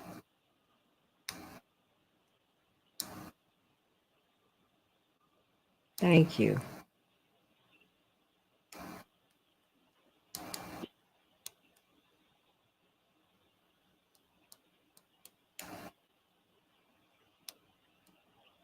Okay, just got him on. Okay, great. Do you want me to patch him through right now? Absolutely. Alrighty. Absolutely. All right, you should be ready. Okay, very good. Bring him up. Greg Palast, please. Hey, Santita. Hey. Hi. We have got a full house for you. We've got C.K. Hoffler, attorney Aaron Connolly, and Robert Patillo here. They wanted to give you some support today.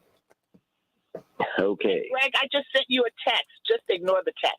I just sent you a text. We were like, crazy. Wow. I was sending you a text. I said, we teed it up for you, Greg. That he was trying to reach you. So anyway, perfect. Okay. No, Greg, vigilante is so important in Georgia. It's important for all Georgians to see, but frankly, it's important for all Americans to see. The narrative in Georgia is replicated throughout the country.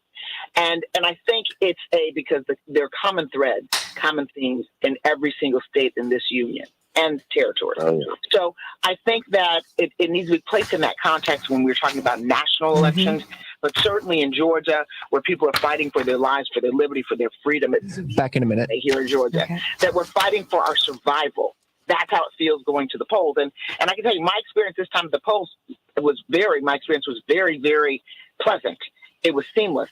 But that doesn't make up for that last time or two times ago when I had to wait in line for 5.5 hours, 6 hours, escalated up to 866 our vote, call Reverend Jackson, translate for Latino voters who were given provisional ballots off the bat because the volunteers didn't want to take the time to explain to them what they needed to do, and there was no one who spoke Spanish who was willing to step forward. So it's important, Greg, as you always back in 30.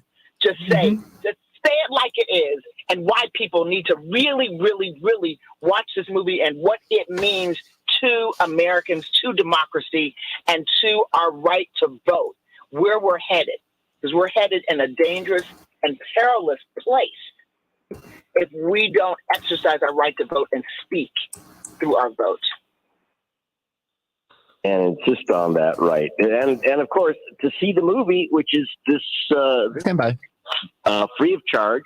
Thanks. Hold on, stand by. Change the world, change the world.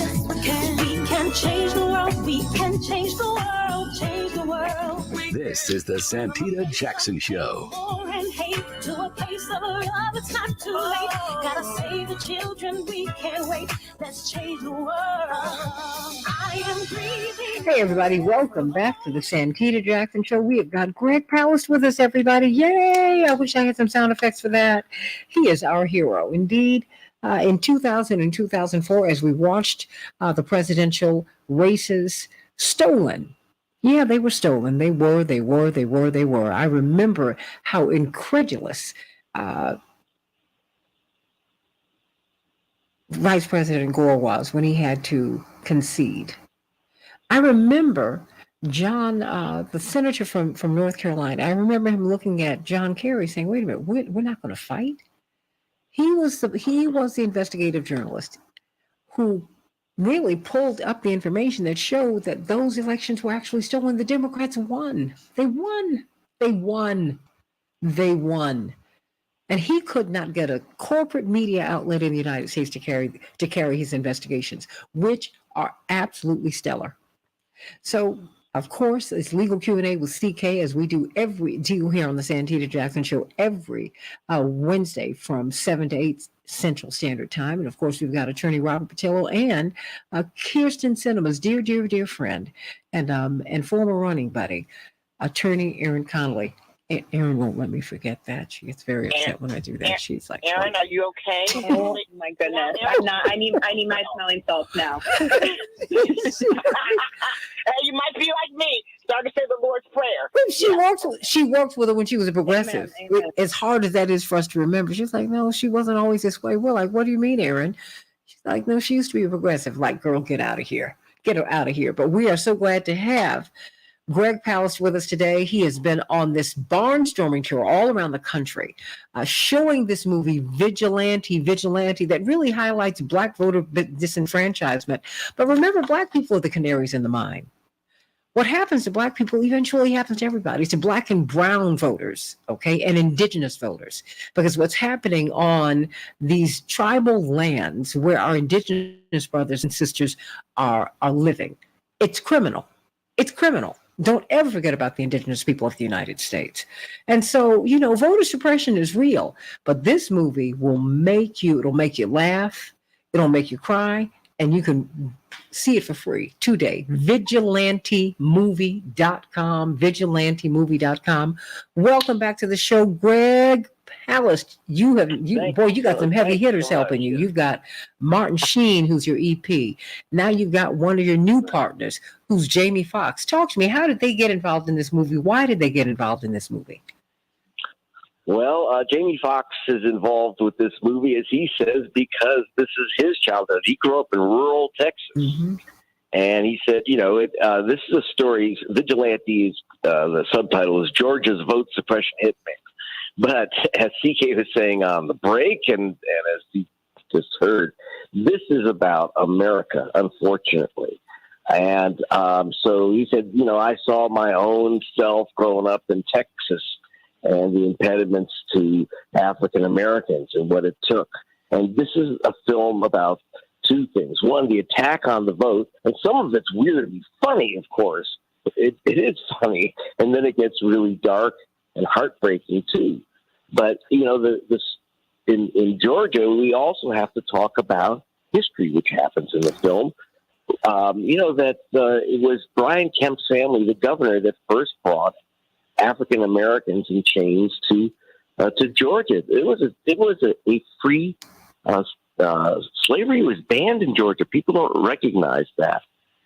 This family brought him in. Now, of course, that doesn't mean that Brian Kemp, the current governor, is responsible for what his great-great-granddad did. But as his own cousin says, hey, man, fess up. This is where our family's power, our family's wealth comes from. The first family to bring in Africans in chains. And they have continued to, Kemp has continued to deny history.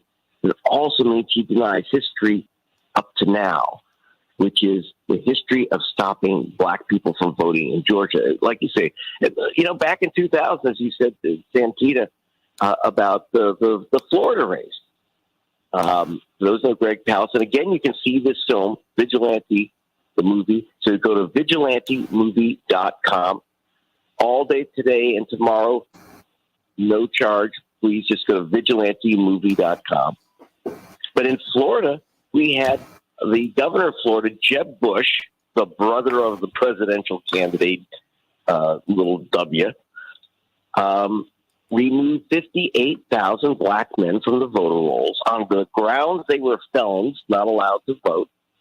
And not one, Santita, was guilty of anything but voting while black. And that's what made George Bush president. And because they succeeded with that kind of racial trickery, it hasn't stopped. And Georgia is always kind of their testing ground, which is why the film is centered there. But if you think, like Martin Sheen says at the beginning of the film, if you think this is just Georgia, man, look out. This is coming to a state near you. Well, why is Georgia the testing ground? Well, because as you saw with Stacey Abrams versus Brian Kemp 4 years ago, when I was doing an investigation that was with Salon and Rolling Stone, Brian Kemp was able to keep the governorship despite an impossible demographic wave of successful black people coming down from the north of the new hipster Atlanta. And it succeeded. He was Secretary of State, and he removes 500,000 voters in the voter roll. He refused to put voters' names on voter rolls, like the Korea you see in the film. When this group, 10,000 Koreans vote, submit their 10,000 names for the voter registry, Brian Kemp simply won't put them on. And it worked. It got him elected governor. And he knows he can't get elected governor unless he knocks out the black vote, the Asian vote, the youth vote. And he's the point man figuring out how to do this with some new trick each election cycle. And now he's got these vigilantes. The vigilantes, by the way, is anyone in Georgia can challenge anyone else's vote.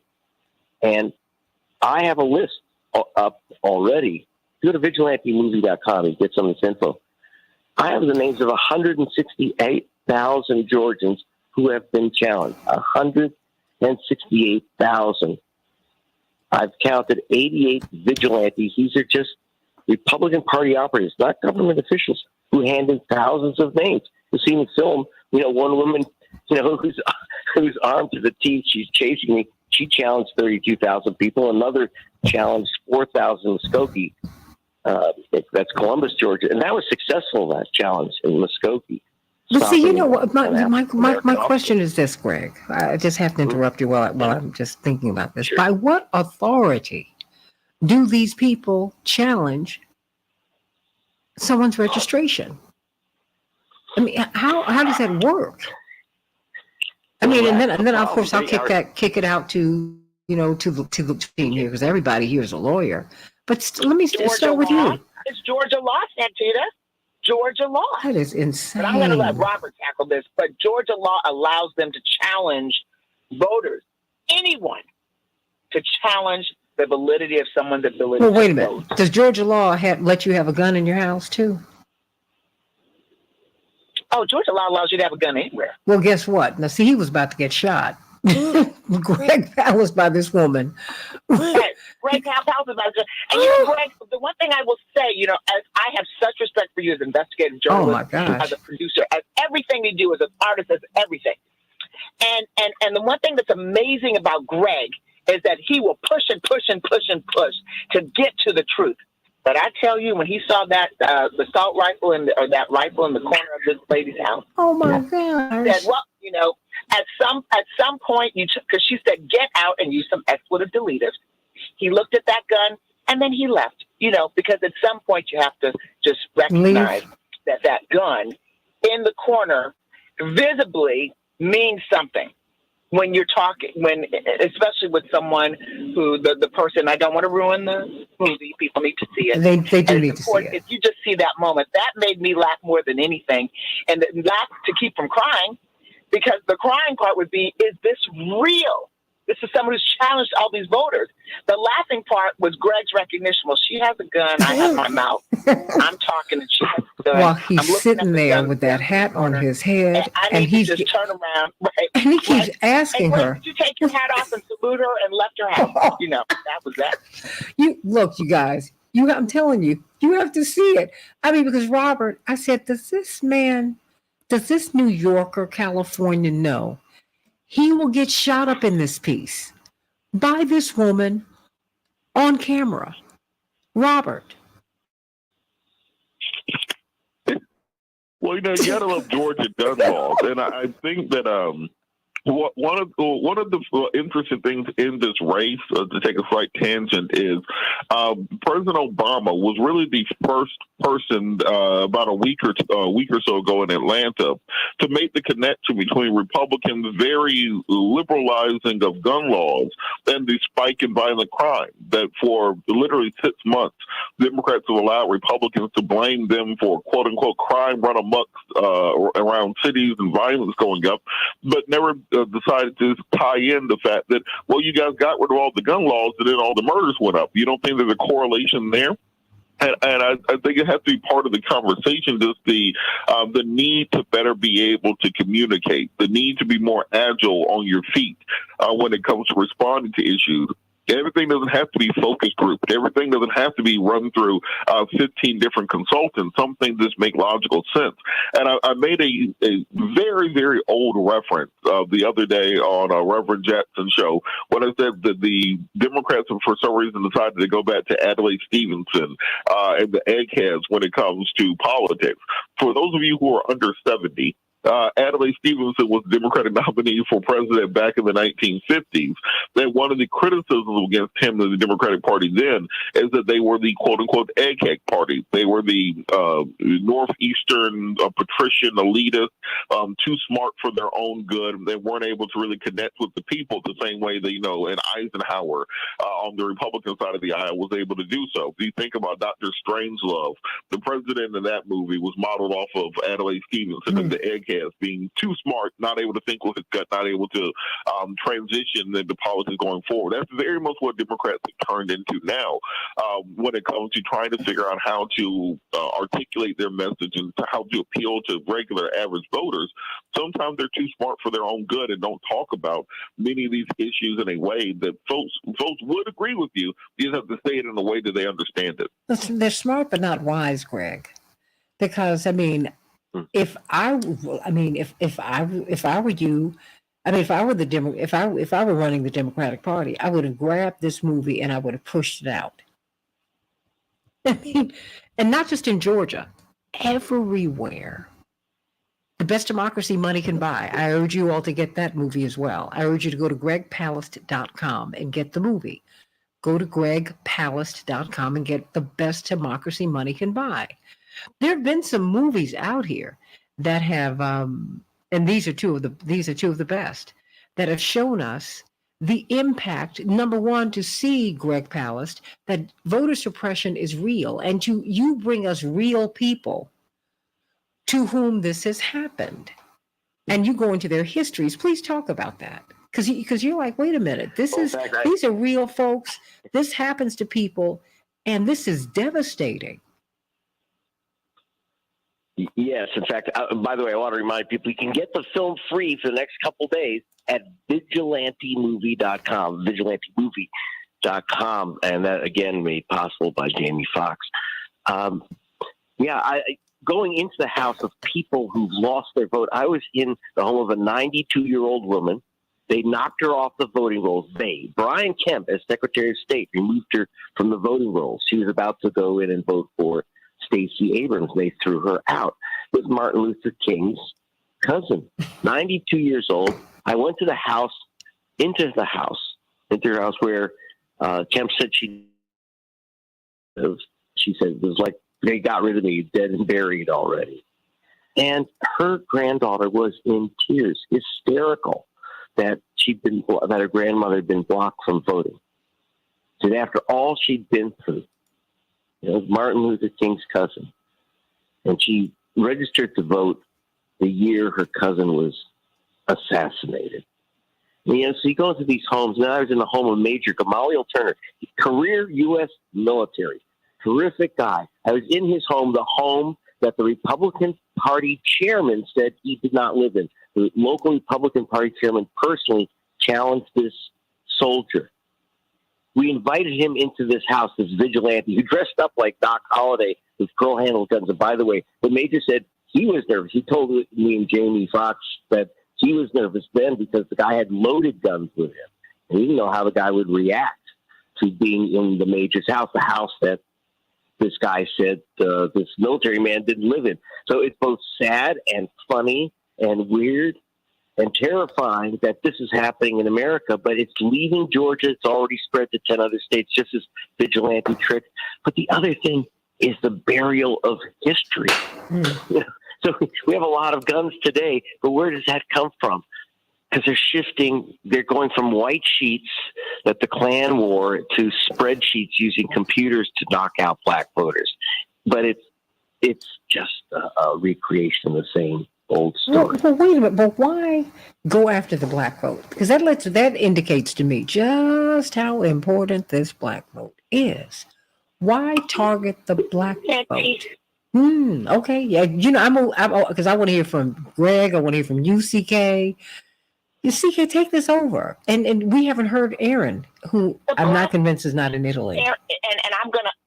And I want to pitch to Aaron because I wanted her to recover from the smelling salts that she needed when you said she was a good friend of Kristen Sinema. So, but I think she's back. But why the black vote? Because the black vote has made a difference. The black vote ensured that President Biden won the election. Mm-hmm. So the black vote is critical. There's recognition of the black vote. There's recognition of the significance of that. There's recognition of what will happen when black folks don't vote. And I got to say something about Jamie Foxx. Much kudos, and Greg, bravo to you for bringing him in. Jamie Foxx, Santita, you may not know this, is going to be playing the role of my former boss, Willie Gary. He's filming a movie right now about Willie Gary's victory in a case, that case out of Mississippi where he broke a record, $500 million verdict in the 90s. Jamie Foxx is portraying Willie Gary, and who is one, to me, I practiced with Willie and still practice with Willie for 15 years running his international and commercial litigation department. He's the baddest, the toughest, the most ferocious, extraordinary trial lawyer of all time. To Jamie Foxx for taking on these issues, refusing to be denied. I just had to say that. Okay, so now Aaron, you know, right, and you know, Santita, Willie Gary is your uncle. He's Uncle Willie to you. He is, and people just need to. So Jamie Foxx is doing it and moving in. I'm so happy that Greg, that you partnered with him on this. Yes. Well, the film really moved him. And again, he's paid for you to be able to see it for free. Vigilantemovie.com. Vigilantemovie.com. And everybody spread the word about it, because this is what you need to be looking at. When you see this, you're going to be so moved. You're going to be so moved, and you're going to be shocked by the information that you get. What you find out about Brian Kemp, I mean, and just how people really stay in their historical traditions. And there's a reason that the slave masters they're still on top. And the people, I mean, he is the descendant of the masters of slaves, right? But it's interesting, the slaves are still trying to make it. And we keep pushing through. Now, I'm going to tell you something. I got to give much mad credit to black people, to my people, because in spite of everything, we're still here, and we are winning every day. Yeah, we are. And when we win, America wins, Greg. Because this is just not right. Why did you? Let me ask you. I don't know if anyone's ever asked you this. Why do you are almost like my dad? You all beat this voting drum. I mean, all day long. You've given your life over to this. Why? Well, I've covered many other topics. It all comes down to voting, because they take away your vote, they take away your humanity, your right to. You can talk about the environment, you can talk about your other rights, women's rights, but if you don't have a vote, you ain't getting those rights. It's just that simple. All the rights that have been won in American history have been because the voters, we've been able to convince the voters. It certainly hasn't come from the ruling class. They're not giving up nothing, which we see in Georgia. They don't want the voters in the way. The part of the film is that these really powerful organizations like Chick-fil-A, Home Depot, Georgia Power, the real powers of the state, really kind of like the old plantation system when it comes to economic division. And they're not going to let the voters take it away, so they're going to make you fight for your vote, which is why you should, because it's valuable. That's why they're taking it. So what do you say to people who say, my vote doesn't matter? Wow. I saw it matter. I've seen it matter. I grew up here in Los Angeles before. I remember before food stamps, how people were living, and people without Medicare and Medicaid here. I grew up in the poorest neighborhood in Los Angeles, and government transformed things, transformed people, and gave people a chance. And I'm afraid, sometimes America's going backwards on that, and we can only stop it if we vote America back into office. That's why I made the film. Well, let people know how we can. I've got a couple of minutes left here, CK.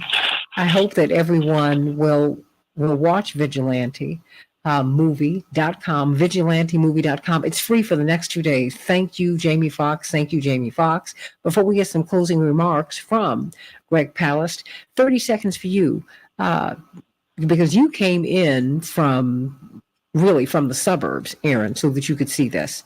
30 seconds. Well, this film and the work on the ground to shine the light on this since Donald Trump took office has been remarkable. And I think when people see that, as we talk about on your show all the time, Santita, the law and law enforcement can be weaponized, right? It is a political act. And this is what we see in Georgia and many other states on full display. And what we need to remember going into this GOTV season is, what weapons do you have in your utility belt to combat this when you walk into your polling place or you are challenged by not being able to turn that ballot in? And those weapons are information and support in 1-800-YOUR-VOTE, right? Those are the tools we need. So thank you to this vigilante team, to Jamie Foxx, to everybody who put this together, and hopefully we can make sure everybody that needs to see it sees it today. So absolutely. You can see it for free today and tomorrow. Watch the film, share it.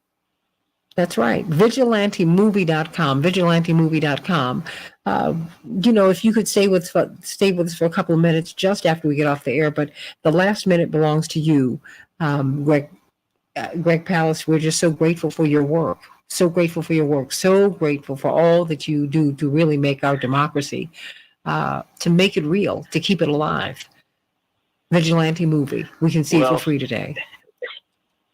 Well, thank you. And you say this after seeing the movie, which is important, because I just want to remind people it is a movie. You get to enjoy it. Like there's a lot that's funny. There's a lot that's horrifying and heartbreaking. And again, it takes place in Georgia. So do a lot of films, but it's not just about Georgia. It's about all of us, and it's about hiding history and the people that are fighting to keep it alive. It's and by the way, it's not your typical PBS white guys in front of bookcases documentary. You see some crazy guy in a hat, that's me, Greg Palast, running around after the bad guys, and then delving into the history that they don't want you to hear. Especially Mr. Brian Kemp, born with a silver construction company in his mouth, and he claims that he's a self-made little businessman. You bust these guys.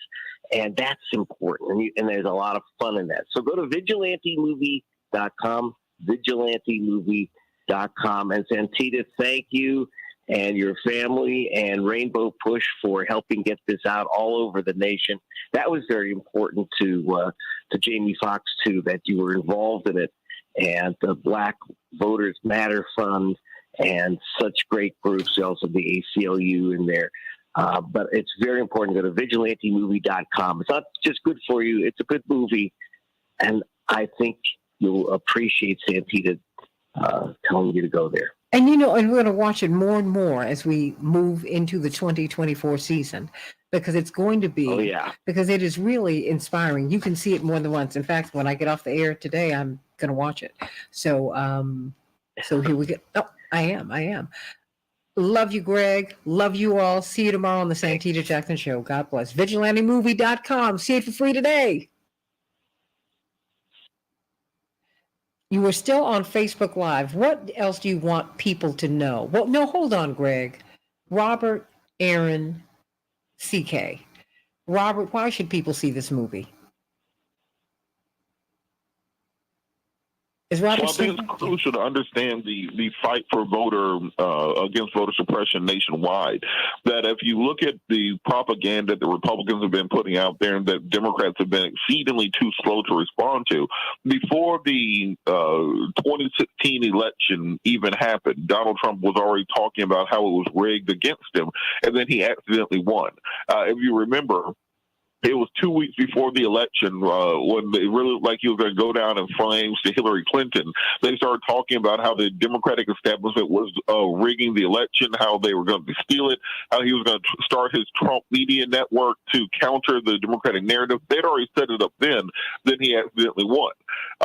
Then in 2020, when he lost, this time, they pushed up the same tropes. And Democrats, instead of being prepared, they allowed that voter integrity line to start percolating and to overwhelm the national conversation, which allowed them to push through voter suppression laws nationwide.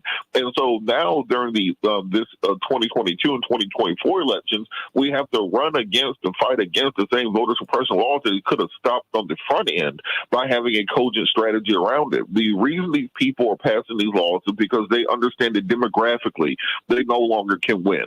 They understand that generationally they can no longer win. Even in the 80s, you had those young Reagan Republicans, the Michael P. Keatons of the world, walking around college campuses in short shirts and ties and jackets with the little Reagan haircut, etc. You don't see that with Republicans now. They have no appeal to the next generation. They have no appeal to minorities and women, etc. So the only thing they can do is cheat. As most Dev said, you start keeping pace, they start switching up the tempo. And the reason this movie is important is to understand that it's not stopping. This was only phase 2 of probably 5 phases of voter suppression. And the only way that we can stop it from happening is to recognize it and then fight back against it at every turn. Aaron, why should we see this movie? Well, I think this movie, as Greg said, is entertaining, right? It's not a typical documentary with sad music that's frankly kind of a downer. And a lot of our media that is focused on these issues creates this sense that, we're in doom and gloom. And while this is a serious subject matter, this is invigorating to see. It's exciting to see folks on the front line calling people to account on their BS, since we're on Facebook Live and not the radio, and showing how our history is today and showing the connection of those dots. It's like a mystery, it's a Sherlock Holmes style of democracy. And I think for people to see it in this format, it's really energizing. And that's exactly what we need for this type of progressive accountability that needs to exist and be expanded as we go into the next cycle, right? We have been, as Democrats, in a situation where we're only reacting to the narrative that Republicans and Donald Trump are giving to us. We're not writing our own story. This is part of our own story of what we're up against, framing the enemy as they deserve, right? And showing that in order to combat this, we can't just use what we've used in the past. It's a different battle now. And when the laws are being stacked against us, I think it gives us some real ammunition to move forward, to motivate other people, and to get people interested in the process that maybe are on the sidelines a little bit, right? Maybe they vote and they care, but they've never knocked on a door. They're nervous to talk to other people about their vote. I think this is a great way to start that conversation. It's free for the next couple days. Have your friends over, have some snacks, have some wine if that's something you do, and watch this movie and talk about it and say, what can we do in our community to make a difference, to combat this? Can we sign up to be poll workers? Can we be poll watchers? Can we volunteer for a candidate? Do something after you see the movie too. That's a key part of it. And I think it's motivating for people to do that. CK. Whew. I mean, Santita, this is a lot. We got a lot going on. It is. We got a lot going on. A lot going on. And Santita, all I would say is your dad has, I keep on coming back to all the lessons that your dad continues to teach us. We have faced dark days before. We know what's in front of us. But the one thing that can neutralize everything is voting. All the discussion in the world does not substitute the need to get out and vote. It's just that simple. It's just that simple. And we hate to talk about, being overly simplistic about things, but in this instance, voting is going to make the difference. And that's it. That's what it boils down to. That's why everyone's fighting. That's why Vigilante is out there. That's why Jamie Foxx, Martin Sheen, people that we love and adore, when they hear this, when they see this, when they recognize what's going on, they're like, yes, we've got to do this. The power of Vigilante is the power of recognizing that we are in a crisis when it comes to voting. Georgia is Texas, is Wisconsin, is Maine, is Vermont, is every place. Pennsylvania, this is not a Georgia issue.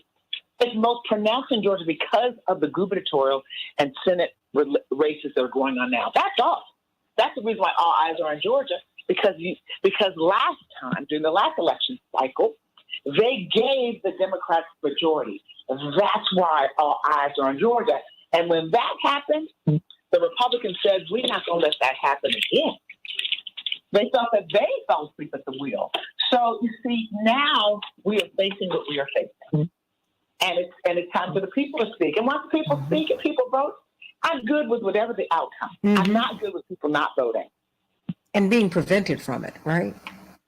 And being prevented. Prevented. Oh, my goodness. Being prevented, but being challenged unnecessarily, being challenged illegally, being pulled or stripped or purged from the rolls, from the voting rolls illegally and permissively against the law in Georgia.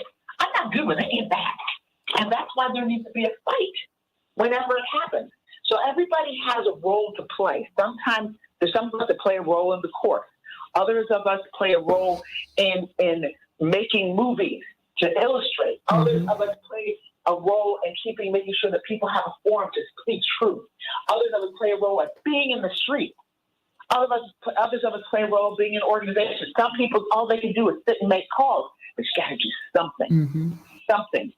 Because what is at stake is so critical, significant right now that you don't want to be on the other side saying, I really wish I had actually returned that call, done something. I had the time. I really wish I had done it. Because, see, at that point, you can't change what has happened. You can only determine what will happen. And this is the time for us to determine what will happen by our vote. Amen to that. Greg, the final word belongs to you. Is Greg still there? He might be gone. He's in California, everybody, in Los Angeles. But I do hope that you'll see the movie, vigilantemovie.com. Vigilantemovie.com. We all enjoyed it.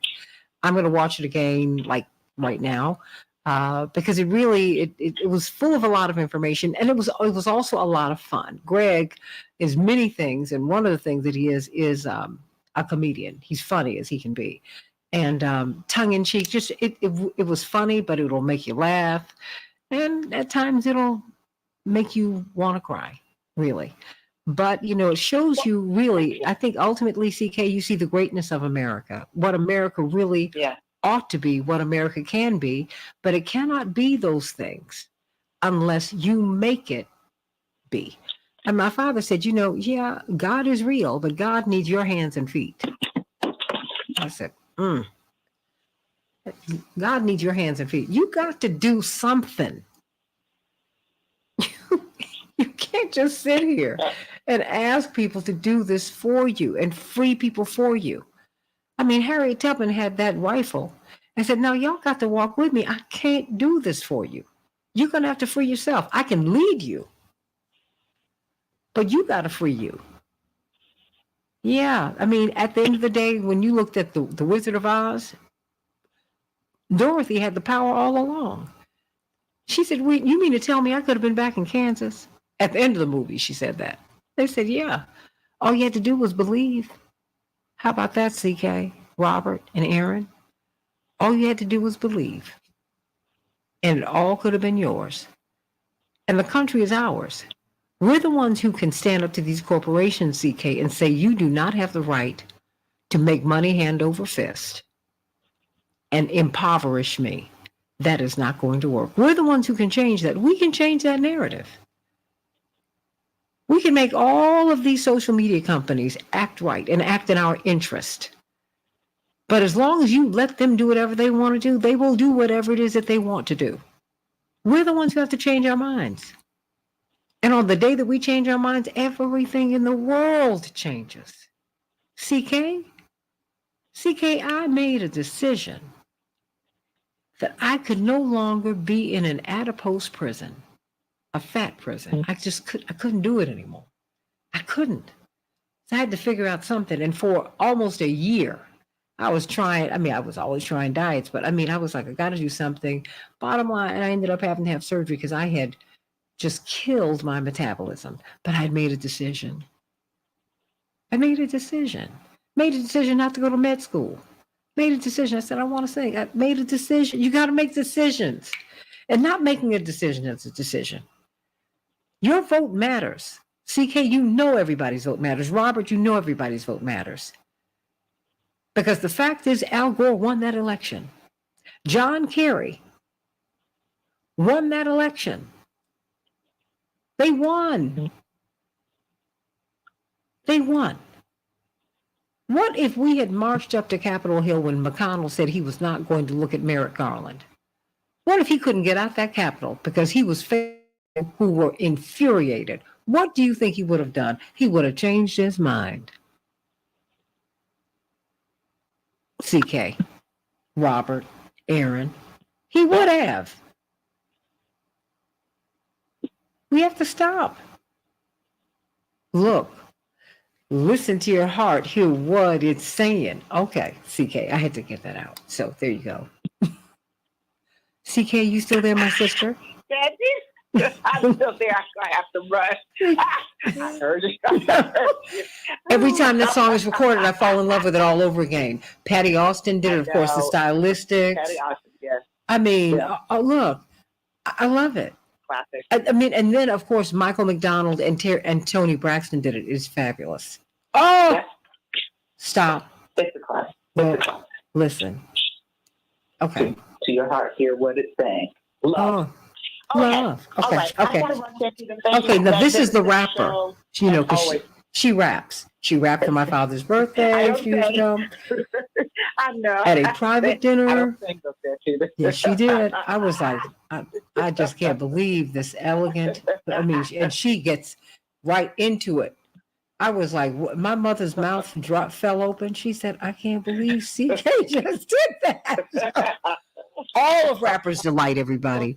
All of Rapper's Delight. She has got it. But don't you remember back in the day? Well, see, you weren't on the bus. I was on the bus, and my friends and I, we would test each other every day. Who could get through all of Rapper's Delight? Who knew? Rapper's Delight. Who knew more? Oh, yeah. Look, that's how we stayed up back then, all-nighters in college, studying for exams. Yes. Two things helped me. Rapper's Delight and McDonald's coffee. I don't know what McDonald's put in their coffee, but whatever they put in their coffee kept us up all night.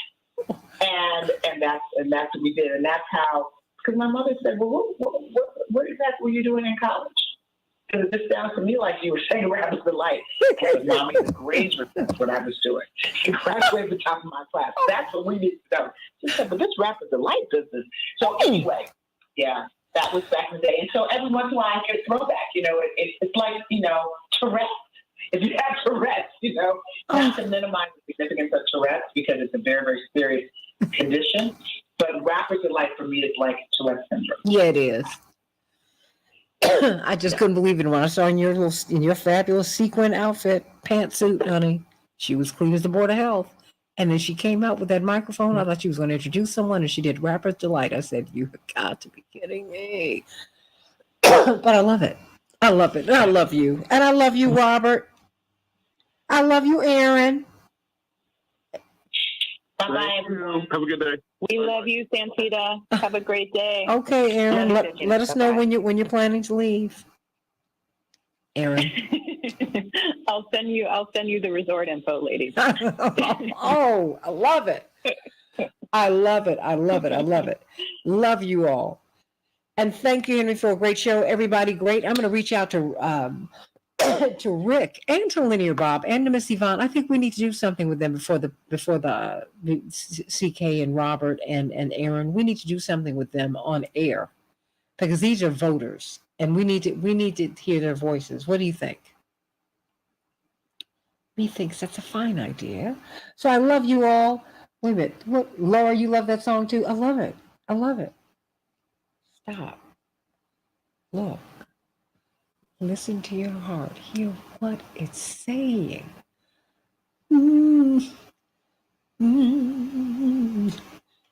Hear what it's saying, love, love.